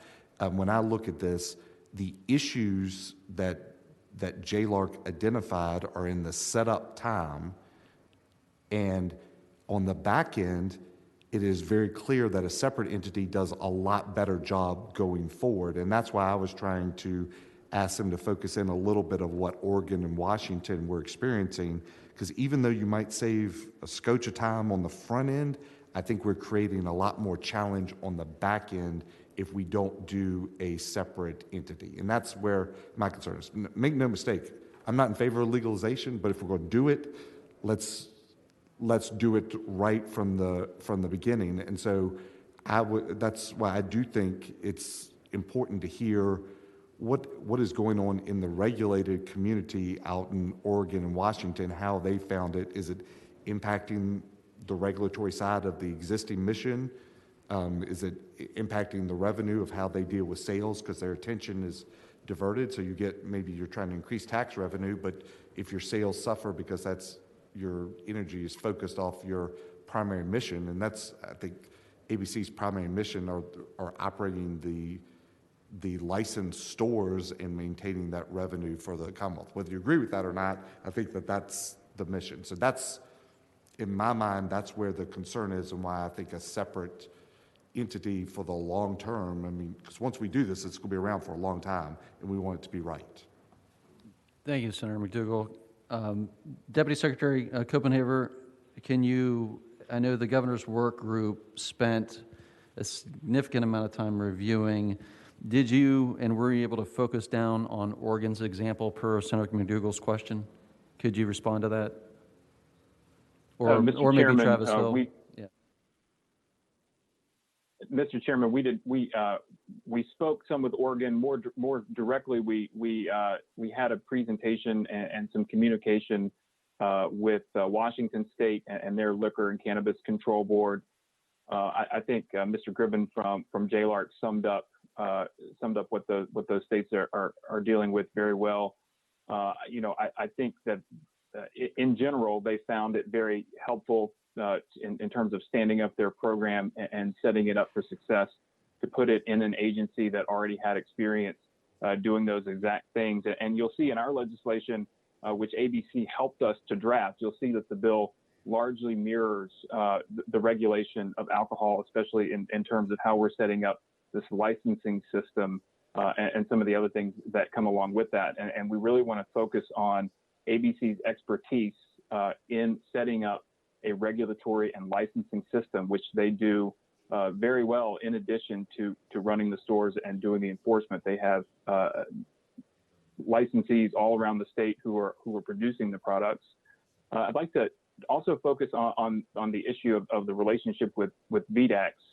And we envision the same way that VDAX and ABC have a partnership in the regulation of the production of the products. That partnership would continue under a new cannabis industry, where VDAX would be responsible for the inspection of the food safety requirements, and then ABC would be responsible for the licensing and the cannabis specific requirements in the exact same way that they are for alcohol now. Also, just want to briefly mention that I think we recognize that equity, especially equity in hiring, is a very important issue with regard to this. And if I think if the committee wants to ensure a diverse workforce at ABC, we thought a lot about that, and we think that this bill is a great way to do that. We worked with Dr. Underwood's office to ensure that we've written in requirements for ABC to go through a process and develop those standards. And that's something that we're trying to apply right now to all agencies statewide, and that's a big initiative for that office. So thank you, Mr. Chairman. Thank you, Mr. Copenhaver. Senator Sproul. Yes, a question to the gentleman. My question was to him was, ABC is having a problem right now in hiring minorities and other ethnic groups right now. So now we're talking about creating another factor into ABC board. So my question is that, how are you going to do this when right now there is not a fair amount of minorities and other ethnic groups into ABC right now as far as hiring jobs. So now we're going to create another division that I'm asking the same question as far as hiring minorities and others to those jobs when ABC is not doing a good job of what they presently have right now. Senator Sproul, is that a question to Mr. Yes, sir. Copenhaver? Yes, sir. Okay, Mr. Copenhaver, did you get that? Yeah, Mr. Chairman, thank you, Senator Sproul, for the question. I think that, again, we have thought about this from kind of baking in these equity priorities from the very beginning of this, and you'll see throughout the new code sections that we're creating that there are specific requirements that ABC must go through in implementing an equitable program, including requirements to develop a plan to have that diverse workforce. And again, that's something that is being done across all state agencies right now, including the business equity team that ABC will stand up, and that direct liaison, which does not currently exist, with the Office of Diversity, Equity, Inclusion. And I would offer to my colleague Alacia Black-Hackett if she would like to add anything on this, because she's been working hand in hand with ABC on how we can achieve these goals. Thank you so much, Brad, Mr. Chair. I will also add that embedded in our legislation proposal is to ensure that ABC adopts a diversity, equity, and inclusion strategic plan. And that will be threaded throughout not only the cannabis regulatory part, but also all of ABC. And as Brad mentioned before, that is one of the things that is up as well, to have all state agencies adopt a diversity, equity, inclusion plan. So this will be really the structuring from the ground up to ensure that even though there are some lacking in diverse employment right now with ABC, this structure will allow for us at the very beginning to implement diverse, equity, inclusion initiatives to ensure a consistent diverse workforce and regulatory body in collaboration, again, with whomever sits in the Chief Diversity Officer position. So we've really looked at how to word this to ensure that we are thinking about any type of unintended consequences. And so we are very adamant about working hand in hand with ABC to ensure that some of these concerns that you've all presented, we're trying to answer those. And so that diversity, equity, inclusion strategic plan adoption within will also help mitigate some of these concerns as well. Mr. Chair. Thank you very much. Mr. Chair. Senator Boysko. Thank you. Mr. Chair and members, I was very interested in what Senator McDougal discussed in response to my question. And I'm wondering if it would be a possibility for us to set up the structure through ABC, and then once we have that in place, make a hard line and basically break it off so that they are two separate entities, but using the expertise and the know-how from the ABC professionals. But then, as Senator McDougal talked about, focusing completely, shifting to the behavioral concerns and regulatory concerns. And I guess I'm trying to figure out how we could use the value of what ABC brings to us, yet address the separation that it seems that some of us feel we might need in the goals of ABC versus this new endeavor. Thank you, Senator Boysko. Did you want any specific person to address the thoughts, or just a general comment on the discussion this morning? I would either ask Deputy Secretary to give us his input, I think. Mr. Chairman, I'm happy to speak briefly to that, but I would lean more heavily on Travis at ABC. Again, I think our goal here is to utilize ABC's existing structure and the expertise within that structure. I think we would have to think very carefully about what it would mean to set up a program within ABC with the idea that it's going to spin off at some point in the future. I think if we do that, we would set it up in a different way. I think the idea is really to integrate this in with what ABC is already doing, to take advantage of that expertise of regulating a previously prohibited product and a controlled industry. But again, I would lean more heavily on Travis to talk about that.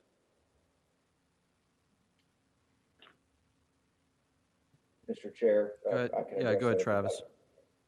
Sure. So we have had conversations regarding I think what people call an incubation process or something akin. What concerns me from an ABC perspective is I think one of the reasons that the governor's decided to go this route is the efficiencies that are offered by a currently existing organization that has these experiences. And I certainly would plan on being able to leverage a lot of our support services to stand this organization up within ABC. You have HR, personnel, finance, all these other folks that are going to be hired to make sure that this agency, or excuse me, that this regulatory process is able to move forward. What would concern me is if you then try to separate those two, you're going to start to lose those efficiencies. And really, I think you would be disruptive to both organizations. I know some ABC stakeholders have concern about us taking this on, but I think standing something up within ABC and then trying to pull it out would have a pretty disruptive impact on both organizations in terms of loss of personnel, deciding which personnel would go to which organization. I think you would lose some of those efficiencies that are intended to accelerate the process by having ABC take it on. So that would be my concern, is that you could end up harming both organizations over the long term by taking that approach. To address the other questions that have come up, ABC has spoken directly with Oregon and Washington State. Oregon is a control state, so Oregon is most closely aligned with what Virginia ABC does. We've leveraged their expertise. They've had some success, and we've gotten their input. Washington State used to be a control state. They were privatized within the last 10 years or so, so they still have a lot of that experience. And we've also spoken with them and met with them. So we are getting their input and understanding where their successes are and where their challenges might be. I also want to be clear on our regulatory programs that while we have that enforcement component, really the regulatory program runs throughout Virginia ABC. We have a hearings division that are all non-sworn personnel that deal with violation hearings and bringing folks into compliance and educating them. We have an education prevention section, all non-sworn personnel who are versed in that area of the industry, if you will, about education prevention, helping people understand the implications of substance use and substance abuse. So we're an organization of 4,000 employees. About 3,000 of those employees are in our stores. So 1,000 folks across this organization, approximately 120 of which are enforcement personnel. So a very broad organization. The last point I would also bring forward is ABC is working on DEI initiatives and look forward to partnering with the director of DEI. We've actually already stood up our process in terms of building that action plan. So I'm going to pick up with the director of DEI in her office and say, okay, what are you all looking for? Let's build it together. Let's keep moving. So that is a process we're firmly committed to, with marijuana or without marijuana. But just wanted to get on the record with that as well. Thank you. Thank you, Mr. Hill. There's, I guess, to respond and maybe comment back to Senator Boysko, certainly if the committee moves forward with a structure within ABC, there's nothing in the future that would preclude the General Assembly from deciding, much like it did, as Senator McDougall suggested, sort of the original ABC authority work that he worked on several years ago, at a future date or year for making those decisions. Even as Mr. Hill pointed out, there may be some organizational costs or shifts within the organization when that occurs, but certainly there would be nothing that would preclude a future General Assembly decision in that regard through legislation. However, that is certainly not what's on the table before the body at this point. And just ask for any final comments. Senator Mr. Kiggins. Chairman. Senator Kiggins. I just have a comment about the separate entity apart from the ABC, and just listening to the discussion, listening to Travis, and although I'm sure ABC is, a very capable organization. I know a lot of thought's gone into this, but I just don't know why, why the rush. I know you all spoke about just the speed, and these things would be done quicker if we went through ABC, but this is such a new and complicated and so many moving pieces and parts, and just reading through, 400 pages of just information out there. I think from the get-go, it's important to get started on the right foot and do things the right way. There's the licensing, the legalization, the seed to sale tracking, the regulatory process of the growing, and this is an agricultural product. How are we going to get that safely to our stores? I know ABC probably does a great job with regulating, once it's in the storefront and that piece. But just visiting some of the medicinal marijuana, the one medicinal marijuana place that I went to where they did the cultivation and the just preparation of the product, and watching just all the rules and regulations in place with that medicinal marijuana setting, which have been and will continue to be supportive of that product.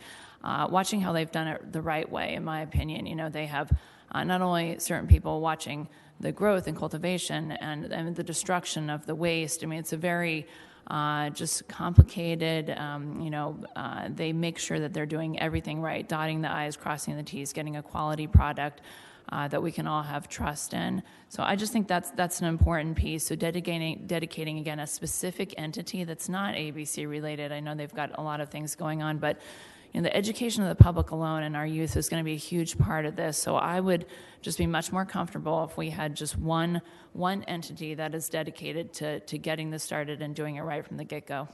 Thank you. Senator Servo. Thank you, Mr. Chairman. I've looked at the report.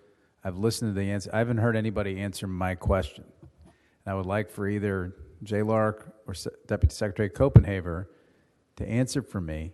Has anybody called Oregon or looked at Oregon and determined whether or not they have had any difficulties trying to regulate marijuana and alcohol together? It's a yes or a no question.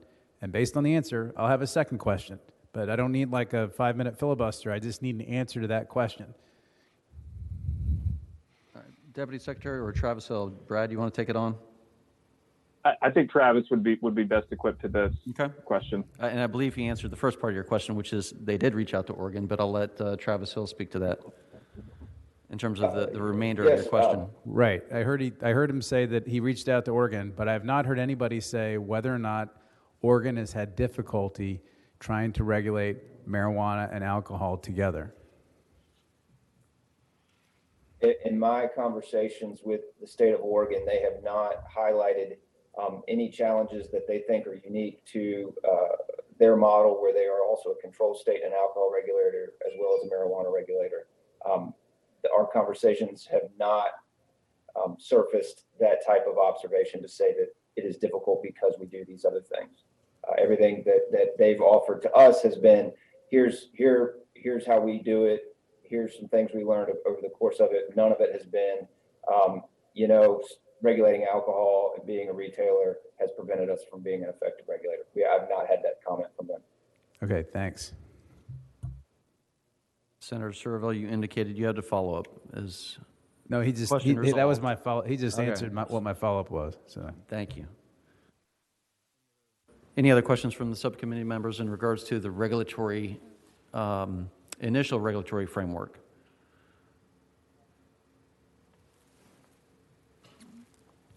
All right, and an overall temperature of the committee. We've heard sort of a mix across of some support and some levels of concerns. I'll share my thoughts with the committee, which is that I know Senator McDougall maybe has some differing thoughts, but I do see some level of likeness between the tier license structure that ABC has, the tier license structure as proposed in the ABC, in the cannabis legislation. There are very similar structures. Certainly there is an enforcement component in terms of the inspection of stores or holding quantities greater than what's outlined in the bill that's legally able to be transported or held under the license framework, and there are relative enforcement mechanisms proposed within the bill. Certainly, I think taking into consideration Senator Spruill's concerns, I also feel comfortable based on the full governor's team's work group that have worked through the equity elements as well as the embedded liaison that has been proposed and spoken to by Ms. Black Hackett have been, I think, extraordinarily important efforts, especially when we have the depth and history of equity issues in that regards. So from my standpoint, I am comfortable with the ABC's structure, certainly with the understanding that the future legislature can certainly revise a structure should it deem necessary to add additional expense, or if there's outcome and objectives that aren't being achieved, to certainly address those. And I see there's a number of different reporting mechanisms or requirements also reported in the bill to report back to the General Assembly in terms of the various goals that are outlined in the bill. Then open up to any follow-up comment on the structure. Mr. Chairman, Senator McDougall. Clearly, I seem to have taken on the point of the spear on this one, but I don't know how the committee would like to proceed. I understand your position, and I think we probably have a different viewpoint on this. Is it your preference that I would make a motion? No. To have or just continue the discussion? You want to wait till at the end of this committee? Yes, Senator McDougall, we're going to take up certain aspects, I think, into potential changes for consideration tomorrow. Perfect. Certainly, as I think we move forward through this discussion, I do want to take a temperature of the committee. Well, Mr. Chairman. And so we can certainly do that at this point, which sort of take the temperature of the committee in terms of those here in favor of the ABC structure as proposed by the governor's bill, and would certainly entertain that, and those opposed or proposing a different structure. I didn't want to jump the gun, and I would, because I think that's good, because I'd like to hear a little more, and I do it directly from J. Lark about what they found out, as well if they probed any of the other issues, particularly related to like Massachusetts and Nevada, if they found efficiencies. I mean, we only asked about negatives with Oregon. We didn't ask about directly positives with that, but if we don't have to do it today, that's positive, so we can get some more of that information between now and then. Okay, Senator, I guess, Senator McDougall, we can take the temperature of the committee on it now as well, if that works for it as well, and we can take sort of a straw poll. Thank you. At this point, it's not binding, as it's sort of advisory anyway to the larger Rehab and Social Services Committee, but I think it's important for our DLS team and drafters to understand where the committee's, at least subcommittee's thoughts are at this point. And so I'll certainly entertain sort of a temperature committee and those in favor of the ABC structure as proposed by the governor. Raise your hand. In favor. I'm undecided. Your hand's behind. I'm undecided. All right. And those opposed? All right. So we have some split decision on that, with a predominance looking to a potential independent agency at this point. We're going to go ahead and proceed through some of the more in-depth elements, and I know there are some comments that senators had also in regards to the board creation as well as the membership. I think we had some good public comment today as well regarding the composition and membership of those boards. And we'll open it up for the discussion, and I believe it's through both the Cannabis Equity Investment Board under the Reinvestment Fund, but then also in 4.1601 for the Cannabis Control Advisory Board, as well as 601.1 on the Cannabis Public Health Advisory Council. And I'll open it up to for discussion of the committee. Mr. Chairman. Senator Serville. I was looking at all this, and there's a lot of boards in here. And my recollection is the way this is currently structured, maybe somebody confirm if I'm wrong, but I believe all the boards are appointed by the governor. Is that right? As written, that is what, as I read, Senator Eben. Mr. Chairman. Senator Eben, do you want to respond to the question? Yes, that's accurate for the new boards. And it's my understanding that one of the concerns was that if the governor makes the appointments, that he'd be able to do that rapidly and proceed, because there's a lot of work in the interim. That was their reasoning of the administration and in that composition. Mr. Chairman. Senator Servo. Yeah, so I think we can appoint people pretty quick when we need to, you know, as the Senate at least. The House seems pretty efficient over there as well. So it would just, first of all, I think some share of the people on these boards ought to be, at least some of the boards, maybe not all of them, but at least some of them ought to be selected by the House and the Senate. That was one of the reactions I had. The way the boards are structured, it seems like a lot of them require people of a specific expertise, and trying to divvy up appointments when the boards are made up of people of a specific expertise gets kind of complicated. But from my perspective, I think that the General Assembly ought to have some role in selecting some of the members instead of just confirming who the governor sends to us. Yeah, and I guess Senator Servo and Senator Eben as a patron, I guess there's also one follow-up. One board requires confirmation by the General Assembly, the other does not.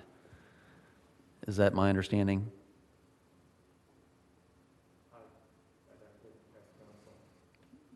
So under lines 2626 for 4.1 601, as well as line 2664 4.1 601.1, the Cannabis Public Health Advisory Board requires confirmation by the General Assembly.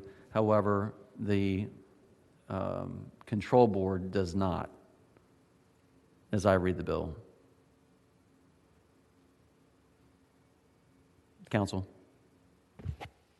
Mr. Chair, sorry, I was looking at my notes while you were talking, so I'm not sure if I caught everything, but I think that was correct, that the legislation creates essentially three various bodies. Two of them are boards. One of them is an advisory council. The first is the Cannabis Equity Reinvestment Board. That's the one that appears in Title 2.2. Those appointments are not subject to confirmation by the General Assembly. Then you've got the Cannabis Control Advisory Board in Title 4.1. Again, not subject to confirmation by the General Assembly. And then you've got the third one is the Cannabis Public Health Advisory Council, where the members are subject to confirmation by the General Assembly. Thank you, Council. I guess follow-up to, in this line of questioning to either the patron or Deputy Secretary Copenhaver, any line of thought as to why or why not a confirmation requirement? Mr. Chairman, Deputy Secretary Brad Copenhaver, I think, again, others have focused on this. The way we set this up is intending for this to happen very quickly, especially with that Cannabis Advisory Board, for those appointments to be made by the governor, not subject to confirmation by the General Assembly, so that board can get stood up and start making recommendations immediately when the bill is enacted. I think we don't really have a position on the other boards. I think we'd be open to hearing your ideas, but I think, again, concentrating on needing to move quickly on this with the appointments to ensure that we have that expertise on the table. Mr. Chairman. Okay. Senator McDougall. Mr. Chairman, I guess I don't understand that, because for any board, the governor makes the appointment. It's when we come back into session that those confirmations occur. And certainly, governor makes appointments all year round, and that's why you'll see in P&E this afternoon, I think there's half a dozen different resolutions. So if the only issue for the legislature not being involved is speed, that makes no sense to me whatsoever. Senator McDougall, what you're implying, maybe to put a finer point on it, did not prevent the work of the board or the board members to proceed while pending confirmation. Is that correct, Senator McDougall? Mr. Chairman, if the governor were to appoint somebody as soon as we finish session, they would stay in those roles even if we did nothing until the next legislative session, which would be next January. So they could work the entire year before the confirmation vote would even occur. Thank you, Senator McDougall. So open up for discussion for just temperature of the committee. Is the committee interested in ensuring that the boards proposed under legislation also have a requirement for confirmation by the General Assembly? Showing a majority of hands, it's certainly the subcommittee's interest to seeing confirmation by all boards and commissions by the General Assembly. Mr. Chairman? Senator McDougall. Maybe this is just from having these fights over the years. I also very strongly believe that the legislature should have an equal appointment on these boards as well. It should not only be the executive branch, and then that has to be divvied between the House and Senate appointments. But as Mr. Chairman, as you know, Senate Committee on Rules meets throughout the year to take up appointments as time occurs. So that would create no time issues whatsoever. And traditionally, the way it's written in is the Speaker of the House makes those appointments, so she would be able to make them as soon as possible as well. So if the concern is in reference to speed, having the Senate Committee on Rules make appointments and the Speaker of the House of Delegates make appointments would not inhibit that at all, but it would ensure that the legislative body has some role in this process, which we have tried to do in other types of entities that are important. Thank you, Senator McDougall. We're moving at lightning speed because that was the next item that I had queued up to speak about, which is ensuring the General Assembly has a part of the appointments, and I think you're exactly right in terms of the current framework, which is equal number between House and Senate, and those appointed by the Committee of Rules, and then by the Speaker of the House. Overall temperature of the committee? There's certainly a majority of the subcommittee that is interested, and if council can work on the sections relative, we will need to give you direction on the proportionality since there are different numbers across different boards, but as long as I think proportionality are equivalent between the House and the Senate, we can give you some direction moving forward. Do you need clarity?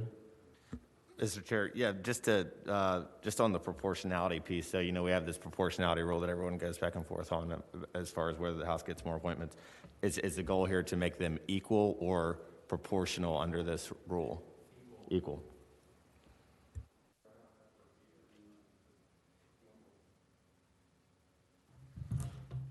Mr. Chairman? This is real quick before Senator Servell. The comment was equal appointments between House and Senate, which has been the tradition that we've been trying to uphold for the last several years within legislation. Senator Servell? Yeah, I just want to point out that I'm assuming I heard equal between the executive and the legislative, but I just want to point out that given the way the boards are currently constituted as the legislation is written, it probably will require a rewrite as to exactly who serves on those boards, because I believe what it says is that you have to have one person whose specialty is this, and another one who's that, another one who's this, another one who's that, and unless we get the three people to do these three things and somebody else gets That's exactly right. So we're going to have to figure that out. Yeah, I think you would need to designate some of the slots and descriptions to a body to appoint. So I'm sure David May would love to hear some suggestions. I mean, I certainly heard, we heard some public comment earlier also in terms of small farmers and other elements. So if there are sections that you'd like to see, please add them to the notes within the relevant section in the Google Doc, and we can certainly collaborate and fine tune that for recommendations tomorrow. All right, other comments in this regard? There are, let's see, I guess also for consideration, and maybe this is a question for, if I can jump in with Deputy Secretary Copenhagen, the definitions of industrial hemp for lines 1538, the sections indicate a testing standard for smoking industrial hemp, which are intended for human consumption, but the same in lines 1618 and lines 1675 don't apply for those products intended for human consumption, but does not imply a testing standard to that industrial hemp.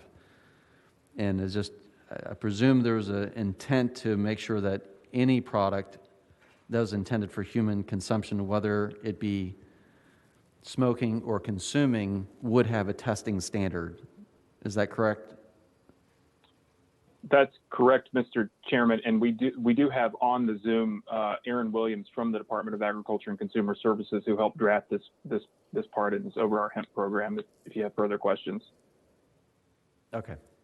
No, I think that's helpful. I think council can help to make sure that the definitions within industrial hemp and the testing standards align between those lines, and that's again lines 1538. 1618 and 1675. I think there's a slight disconnect. We just want to make sure from a product safety standpoint that if industrial hemp is being provided to a consumer market, that it does meet a testing standard within the definitions, one way or the other.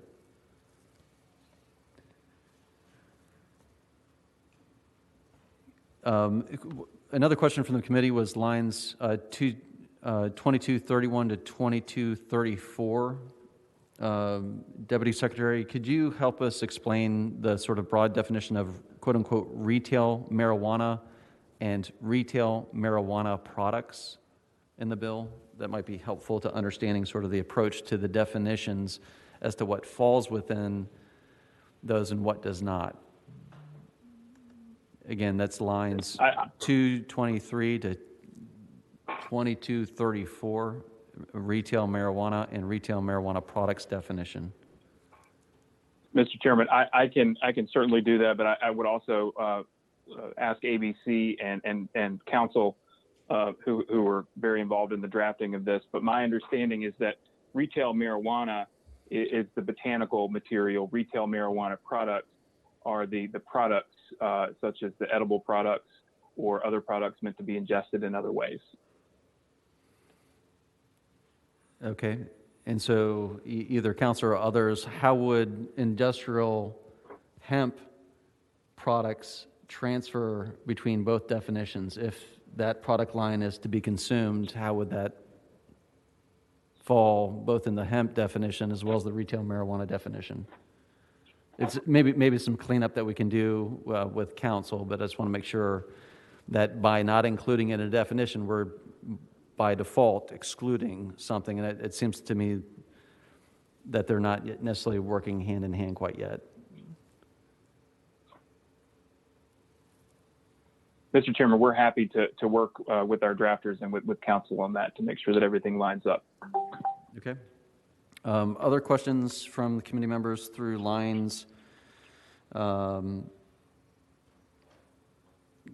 I guess through, maybe we want to jump back through the Cannabis Equity Reinvestment Board.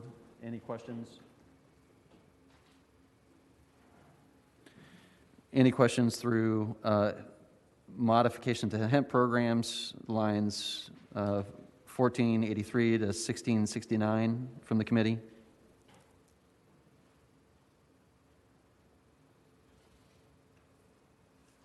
All right. Adjustments to ABC definitions. 4.1100.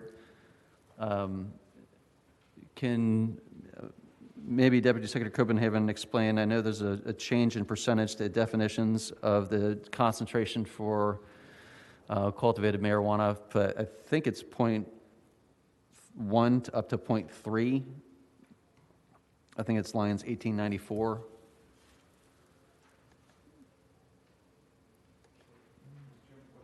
Mr. Chairman? 1894, I believe it is.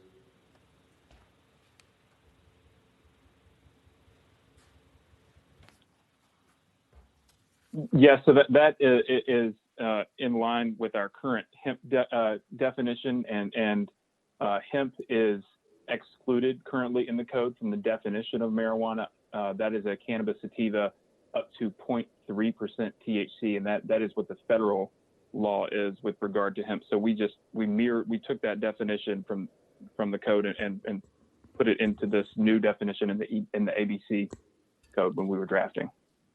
Mr. Chairman, Thank you, Senator McDougall. Mr. Chairman, could I just ask that he go through each of those items in that marijuana definition? Because I think ultimately that's pretty important. Make sure that we understand, because one of the questions I had was oil that comes from seed or stalk, what oil that comes from mature stalk or fiber from stalk versus other oil.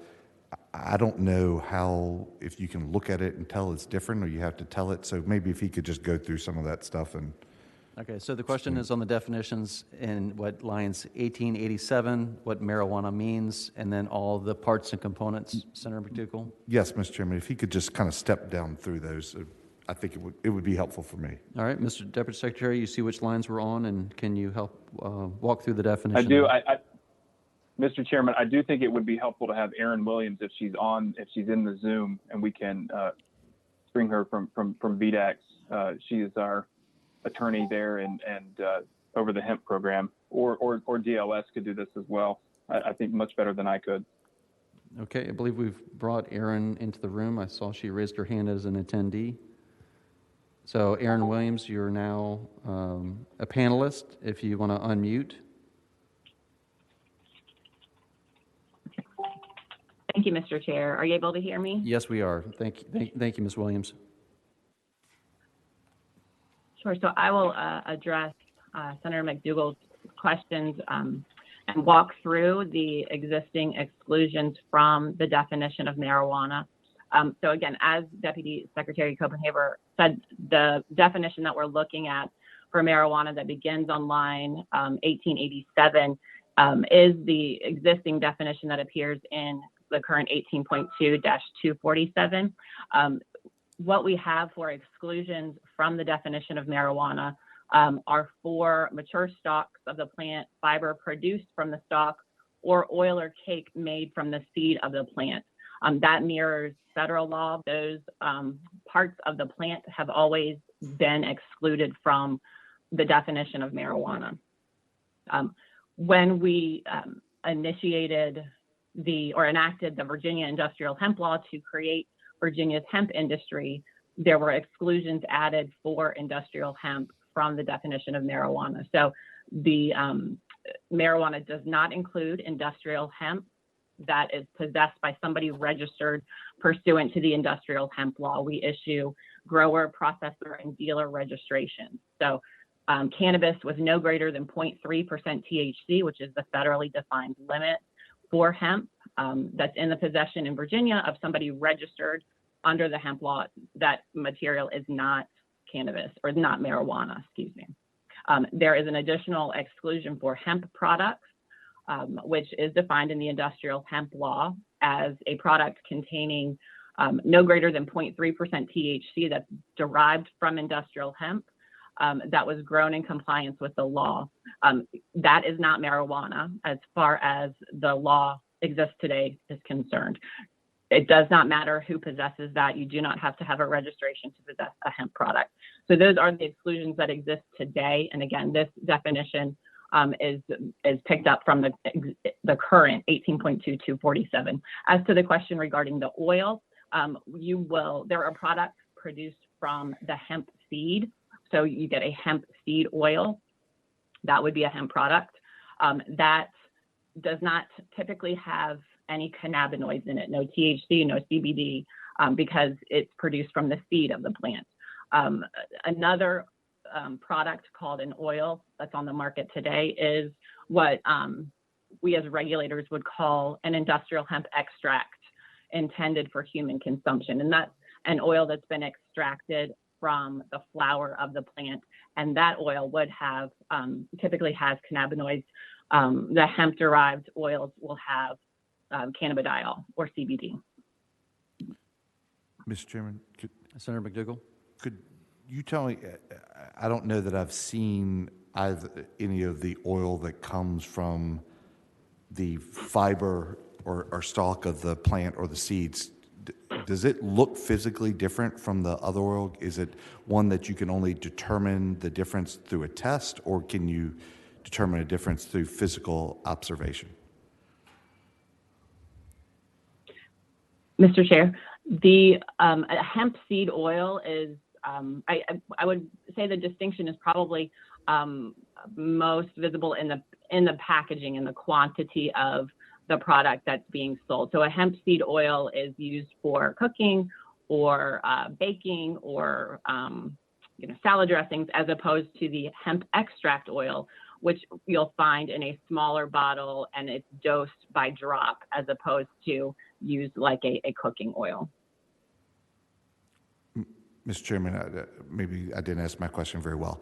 If you had them sitting side by side, could you physically tell the difference by looking at them if they were in the same package or container? Mr. Chair, I would venture an educated guess is no. You would need to do a chemical analysis. Thank you, Mr. Chairman. Any follow-up? Okay. Any other questions from the subcommittee members on this section? Adjustments to definitions in ABC. All right. Moving on through Articles 1 within the Cannabis Control. I think we've touched base on a number of items with the Control Advisory Board as well as Health Advisory Board. Powers and duties of the board. Any comments or questions from the committee?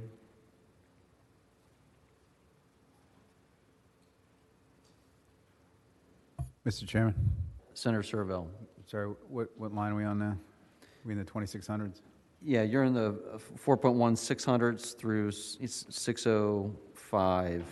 So yeah, 25 40 through 2819 or so. Thank you, Mr. Chairman. I had a question about that. All right, Senator Servell.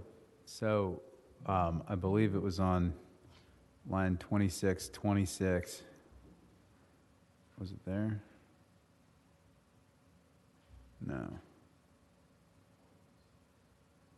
I'm sorry. I know I noted something at some point. 2706. 2706. Yeah, I had concerns as to whether or not it ought to be explicit that the board has authority to regulate the advertising of marijuana products. Because I didn't think that was explicit in the powers and duties of the board under 2706 through 2743.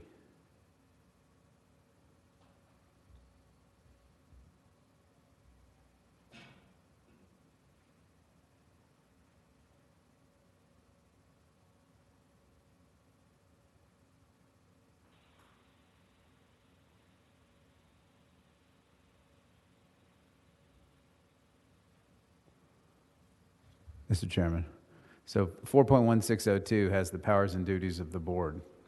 Yep. And I know there are substantial regulations over the advertising of alcohol and other controlled products like that, medication, et cetera. And it wasn't clear to me whether or not the language in here was broad enough to really clearly give them the power to promulgate rules or regulations regarding how marijuana products are going to be advertised. And I would assume that, given that there's no federal regulations on this right now, we would want to have things saying like what marijuana content is or percentages, and then we might want to limit, like they can't be running ads during, cartoons or something. I don't know, but it wasn't clear to me that there was clear authority in this that was just clear enough on advertising. And that was one suggestion I had when I looked at it.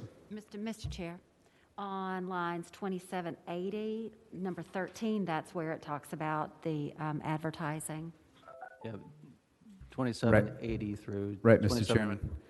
I agree, and I saw that, but the problem is that 4.1602 is sort of like the Constitution. Yeah, you want it very clear in the powers and duties, even though it is listed in the regulatory, and I think that's a valid comment to pick up to ensure that there's no question that the board has, in fact, the power and duty to do so, and it can also set out guidelines within its regulatory framework under 4.1603. That's what you're saying, Senator Servell? Yeah, in part, and I would just, Mr. Chairman, I would just also note that the 2780 only has to do with time, place, and manner restrictions. It doesn't talk about other types of advertising stuff we might want to, they might want to have authority to regulate. And so, Yeah, I think that goes into, if you look at lines 2784, it's 61, I'm sorry, 4.6690 later on the bill has a little bit more detail in regards to the advertisement, the avoiding advertising to underage or those under 21 and some other mechanisms of regulation.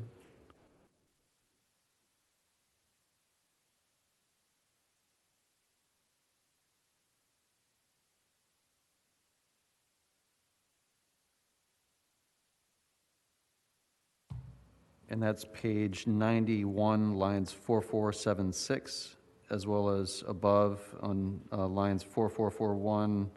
There's other labeling and packaging requirements under Article 9 of Cannabis Control Testing and Advertising, which more, I think, goes into depth. But I think if Council could pick up Senator Serville's comment and ensuring that the powers and duties also include the scope of the board to advertising, to make sure it's clear.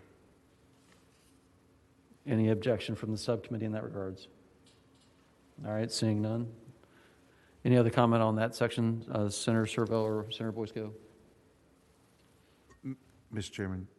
Senator McDougall. This is on the definitions sections.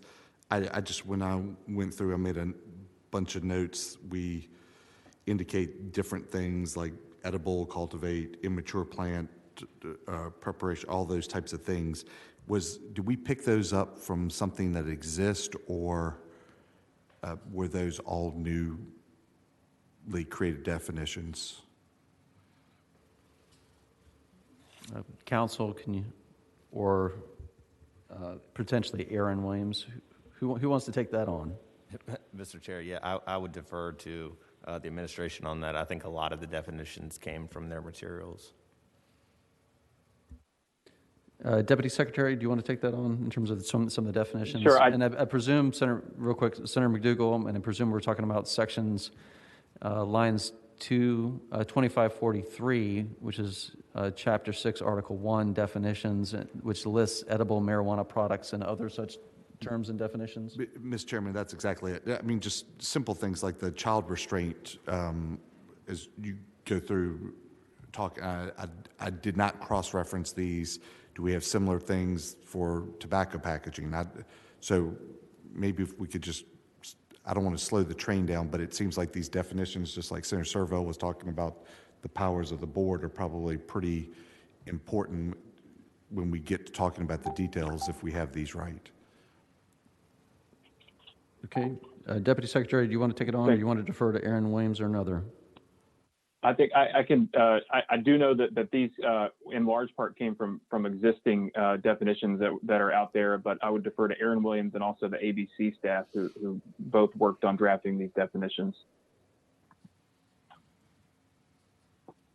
Mr. Chair, this is Aaron Williams with VDAX. We did mirror a lot of language that exists in the code with respect to other products that need these types of packaging and labeling and protections.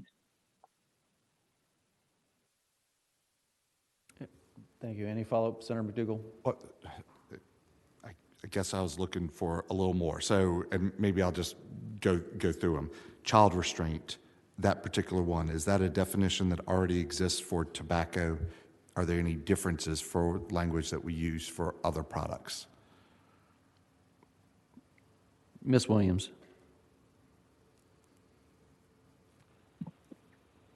Mr. Chair, with respect to this specific provision, I'd have to refer back to my colleagues. I did not draft this, but perhaps Deputy Secretary Copenhaver could redirect the question as appropriate. Mr. Chairman, I do know that another place in the code where we do use child resistant is in our liquid nicotine law. I'm trying to cross-reference here on the fly, but I do know that I'm looking at notes here. This does need to be go a little bit further than say your typical tobacco product packaging, and being specially designed or constructed to be significantly difficult for a typical child under 5 years to open. So we're happy to follow up on this, Senator, because we pulled these definitions from existing code language and also looked at some definitions in other states and other things. So this one in particular, I can't speak to all the components that led to this particular definition. Thank you, Deputy Secretary. Maybe we do some follow-up after this, since we do have a meeting tomorrow as well, just to follow up and answer Senator McDougall's question based on the timing this morning. I do want to get through a number of different sections, but if we do have comments that we have like this, I think it's great, so we can have some follow-up this afternoon and this evening. Mr. Chairman, if they could maybe go through some of the rest of these key ones, because like, on the cultivation, we talk about processing on 2556, but we say it doesn't include manufacturing, and it seems like how we're listing out processing in other contexts could include manufacturing. So there are a lot of those types of questions in each of these definition ones. That's why I was hoping we could step through them at some point. Thank you. Okay. So if we don't have the staff on the line, maybe we could do the follow-up on those items tomorrow and do the walkthrough, Senator McDougall, to ensure we've got the definitions right. Okay. Next items from the committee member for consideration. Any other questions that may have been posed? One question I do have is line 2580, the marijuana cultivation facility, also in terms of definition, doesn't necessarily include the transfer of sale or a seedling to a retail marijuana store. One would presume that if you're going to allow home cultivation, one would need a seed or immature plant to start from in order to accomplish that task.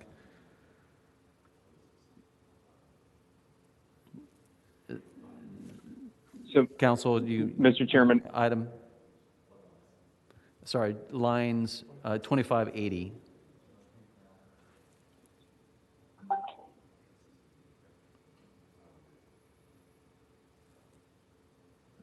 And Deputy Secretary, did you want to comment to that to make sure that there is if this is to move forward, one would think that there would need to be at retail some level or some means for an individual person who wants to cultivate under the concept of this law to buy the seed or clipping of a plant to begin with. So the way that I see this written is to be able to sell the marijuana and marijuana products to other licensees, including the retailers. I understand your question is, do we need an additional allowance for these cultivation licensees to sell seeds or seedlings or immature plants directly to consumers, or I'm guessing also directly to a retail licensee to be able to sell those to consumers? And if I understand you correctly, I think we could add some clarification there to make sure that that's very clear. Thank you. Yeah, because lines 2583 clearly say their authority is only to sell marijuana plants and seeds to other marijuana cultivation facilities. By definition, that excludes retail facilities. And so one would presume under the seed to sale, it would still be tracked seed to sale. However, you would need to explicitly identify under this definition that they'd have authority to do so. Otherwise, it would be excluded. Yes, Mr. Chairman, I follow. Okay, thank you. Mr. Chairman, along those lines, just having grown up in the nursery business, there might be some language thought process like grafting and other terms, because my guess is maybe some by seeds, but probably a lot will be by other ways. That's right, yeah. Yeah, whatever I think the VDAC's term would appropriately fall in line with either clipping or seedling or graft that one could start a new plant from would be the appropriate language.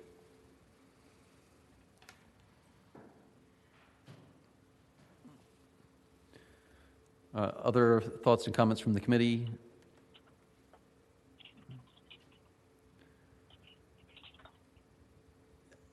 I'd like to draw the committee's attention to 4.1608 referendum lines 2878 through 2899 for consideration. We did receive a number of public comments today in regards to the opt-in or opt-out conditions, and certainly I think is worthy of this committee's consideration for discussion. I know several of us have served on this committee for years, and some of us on the ABC subcommittee as well, and I'd like to certainly open up for discussion. The same context that the committee has gone through over the last several years and involves multiple Christmas tree bills where certain areas of the Commonwealth did not allow for the sale of alcohol. That created many bills coming in that clearly carved out properties that were, for instance, we had a bill that was like 2,200, feet above sea level and, 50 yards west of I-81 and certain other conditions to sort of carve out certain establishments over the time because of essentially prohibition of sale of alcohol. I think one of the context for consideration is being proposed by the administration is certainly a context of opt-in, and as a policy question that certainly puts back to the committee what that means to the committees and the committee's future work. And I think several of the speakers identified the fact that under this context, it could by fault also exclude impacted communities, because some localities, if you live in one locality, may or may not have the opportunity to participate in a new business or new market. And so I wanted to make sure that based on feedback and the public comments that we received, and I think we had almost a dozen comments in that regard, like to have a little bit more deliberation around that. Mr. Chairman. Senator Servo. Sorry, which lines are we on? I remember looking at the referendum stuff last night, but I can't remember where it is in the bill. Sorry, Senator Servo, I believe those are, I listed them out. Referendums are 4.1-608, lines 2878, I believe is where it begins. Yeah, I'm there now.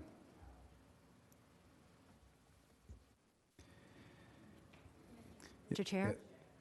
Senator Boyce, go.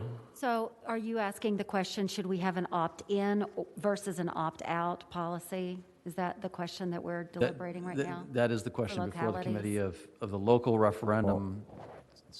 Or we could have Mr. Chairman. Senator Servo. Thanks. Or we could, for example, have a hybrid. From my perspective, I'm not sure that many localities above a certain size might not have a problem with this. And so instead of going through the time and expense of having a referendum and a campaign and everything, one way we could do it is for any jurisdiction over a certain size, they're just in, and any under a certain size, maybe they could have to have a referendum, or maybe, counties are in and counties and cities are in and towns have to have a referendum because towns tend to be so much smaller. I don't know, but I think there might be a way to sort of minimize a lot of work and hassle and whatever people have to do in order to get this implemented. Because trying to run a referendum in Fairfax County with 1.1 million people is that's kind of we haven't had anything like that in Fairfax and God knows how long, or Prince William for that matter. So I think we might want to think a little bit about exactly who ought to have a referendum and who was just in. Senator Eben. I would just point out, and I'm not exactly sure where the line is, but the local government could opt in without a referendum, and there as well. So there's two options. You can have local government opting, the way it's written now at least, opting in by referendum. Where's that? And that's what I'm going to have to look for. Mr. Chair, it's at the very top of that section, lines 279. Oh, yeah, I see it.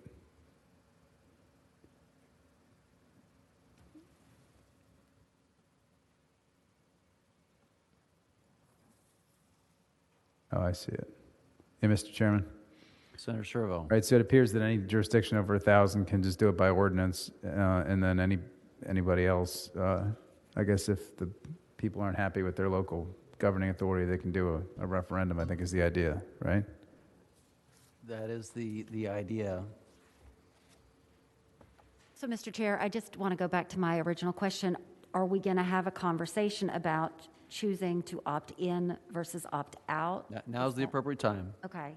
Because a number of people who have testified and sent us their comments have asked for an opt-out as opposed to an opt-in. And I do think we need to have that conversation and deliberate over it.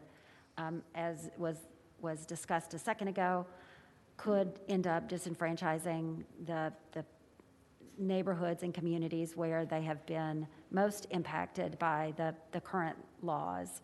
And I certainly wouldn't want that to take place. Mr. Chair. Senator Kiggins. I just have a question about with this referendum, would it be for every locality? It would be optional for the different localities, so it wouldn't be that we put it on a ballot for every locality. 1 year it's optional for the localities to have a referendum or a vote in or out, so that's what we're... It's optional right now for a number of different things, one of which is the local government to pass by ordinance or to use a vehicle of referendum, which they have to state in the affirmative, shall the operator of retail marijuana stores be allowed in, insert the county. So it has to be, if it's to go to referendum, you'll see on lines 2892, the question that would be posed to the voters in the affirmative. I think that should absolutely be an option for them to be able to decide they want to vote opt either in or out, but there should be some autonomy for the localities. On the flip side, I worry about doing that and creating kind of a pot tourism industry for other localities, especially my own, where people then would be coming to other parts of the state and it would be more centralized. But I do think it's important to give. I mean, Virginia's got a lot of variety, a lot of different types of localities. Our southwestern rural parts, may not be as receptive as some of our other parts. So I think that autonomy is important. Senator Reeves, would you mind talking about the change to the ABC laws that you worked through when some of the context and sort of what your approved and passed legislation did in similar context? So there is a historical kind of layout of how we got there. Again, it was from Prohibition, so we had localities for a very long time, and I can't remember the plethora of exception bills. It was tremendous of what you articulated earlier. But I think as a consensus and as a governing body, we talked to the localities that we did have that had still had the provision of being dry counties. And it was mostly in Southwest and South Side. Those localities existed. And the prevailing wind for those elected officials were in the looking at the context of new growth. How do we grow businesses along Interstate 81? And they were always asking for these one-offs. We found it easier for ABC to be able to govern and regulate and grow the function of ABC if we were to take those and let them have the option to opt out, but make the whole state wet at that point. And so that's the conclusion we came to.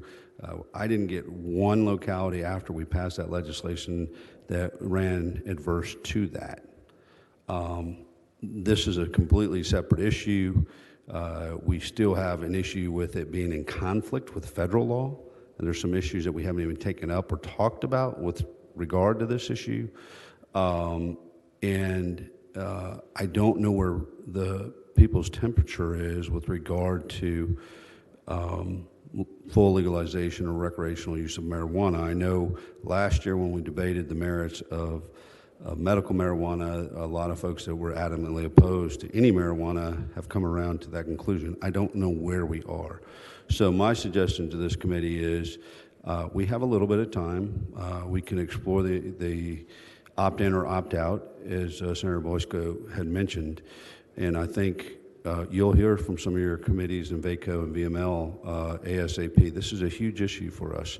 And I think we have the responsibility to try to get as close as we can to making sure that we implement what we are talking about here today with the information that we have, the facts, and what we think to be the best process, looking at other states and the way they have implemented that. We will probably have more than one shot at it, but we have a great opportunity right now to do it the best way we can And so I think it's important, Mr. Chairman, that we do look at what we've done in the past, but also this is a little bit of a different issue with regard to some of the enforcements and how people view it, and the economic side of this thing as well. So I was just asking my colleague from Hanover the difference and why, when we looked at it, and I'm still kind of trying to decide, is it an opt-in or opt-out? But I think we have to give localities that opportunity one way or another, however we decide.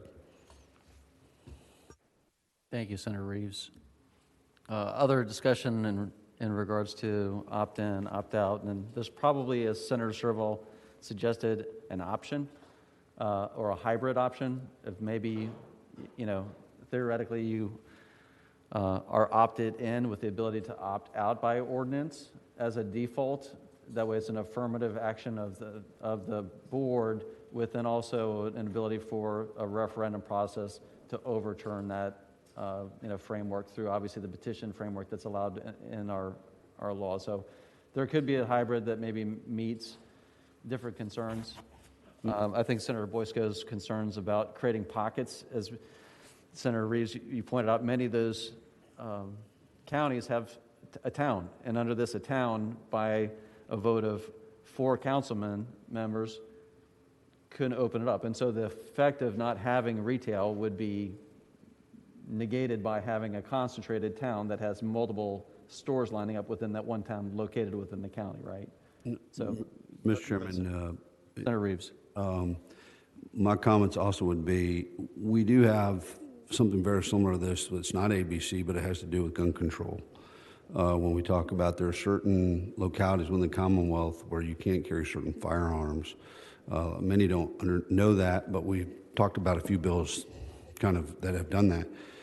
The challenge I see from a law enforcement side is if you have localities that opt out, what does that do for the enforcement side of if you have localities to opt out for possession and some of these other things? So again, one standard fits all, or how's that going to work? And I think those are some complications we haven't looked at and thought about. Mr. Chairman? Thank you, Senator Reeves. Senator Eben. Just to address Senator Reeves, what the bill contemplates is opting in or out of retail sale. It would still be legal to possess marijuana everywhere in the state and to hold all licenses except for the retail license is the only thing in question, at least the way it's constructed now. And I think when people are talking about opt-in or out, it's just whether or not you'd allow for the retail sale. Yeah. Senator, yeah. And to Senator Eben, I guess to follow up on that point, the context of the bill would allow cultivation or agriculture and development of the cultivation of cannabis.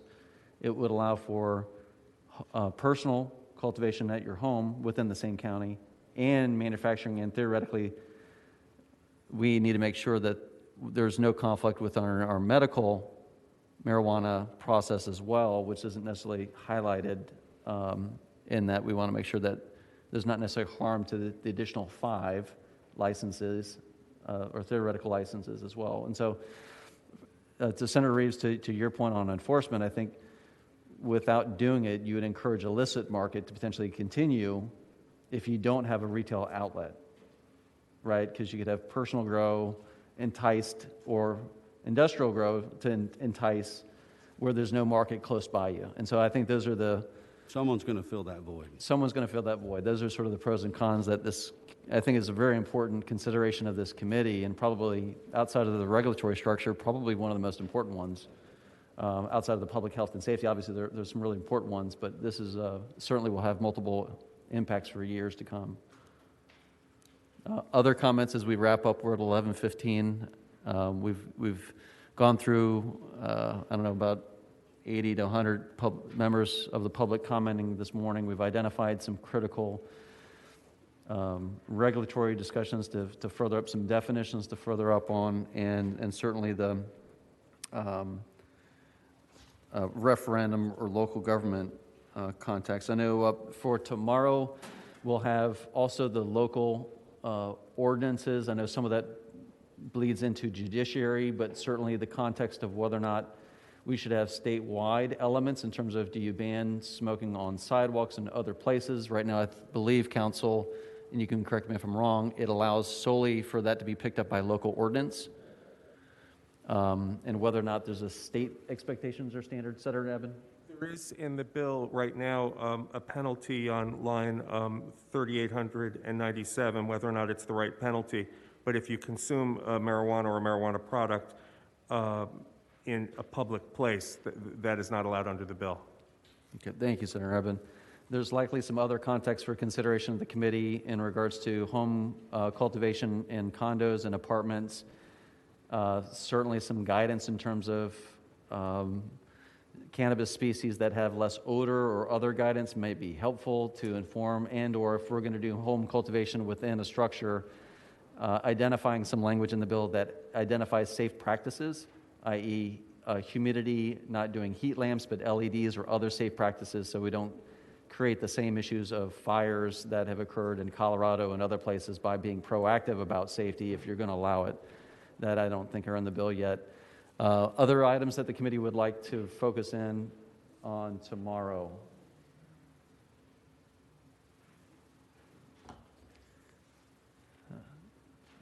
All right, hearing none. Chair, just a quick question about tomorrow. Could we also focus on some of the education, the health education aspects, just of how we're going to educate the youth, the public, the people who are most vulnerable?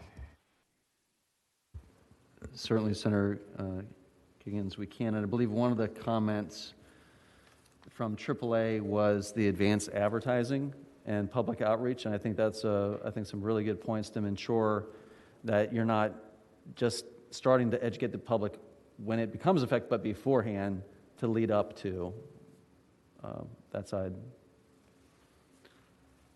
Any other follow-up last items before we adjourn? All right, those joining us on the call, thank you so much. The administration, very helpful, ABC, JLARC staff, and members of the public to help guide our discussion today. I think the comments received by the committee were very helpful. And we will now adjourn until tomorrow morning at 8 a.m. to continue the committee's work. The committee will rise.